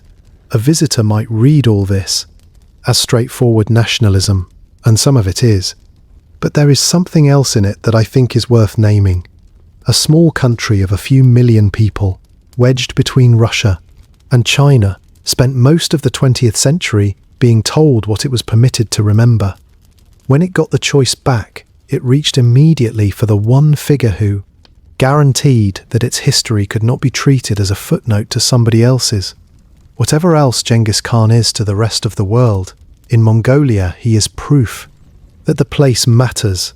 And let us go back to the trees. The Korgo lava field is still there. Black basalt, thin soil, the Khangai Mountains standing behind it. The Siberian pines are still growing out of the cracks in the rock, most of them stripped down to a narrow living seam of bark on a trunk that is otherwise weathered white. Some of the trees standing on that field today were already old. When the rain came in 1211, they were there through the whole thing. They were there when the tribes were counted into units of 10, and when the couriers began riding the relay lines, and when the assemblies were called, and the armies turned around and went home. They added a ring for every year of it, wide rings while the pluvial lasted, narrower ones afterwards, as the ordinary climate returned. Nothing dramatic, just wood, laid down a layer at a time, in a place where growing is difficult. They are still doing it now. There will be a ring for this year, and it will be very thin, because the last decades in central Mongolia have been among the hottest and driest in the whole 1100-year record. The grass is still the thing. That matters there. It always was. Somewhere on that plateau tonight, herds are settled on the open ground, and the grass is doing what it has always done, quietly, converting light into life. The wind moves across it. Nobody is counting anything. The largest empire the world has ever held together grew out of that grass, and returned to it, and left almost nothing behind except a few centimeters of wood on a field of volcanic stone. Which is a strange kind of comfort when you think about it. Everything that happened, the riders, the relays, the assemblies, the burning cities, the arguments about inheritance that reshaped the world, all of it has settled back down into the ground it came from. The steppe does not remember. It simply keeps growing. So let that be where we leave it tonight. on a cold plain under an enormous sky, with the grass moving in the dark and the trees on the lava field adding another ring while nobody watches. Sleep well,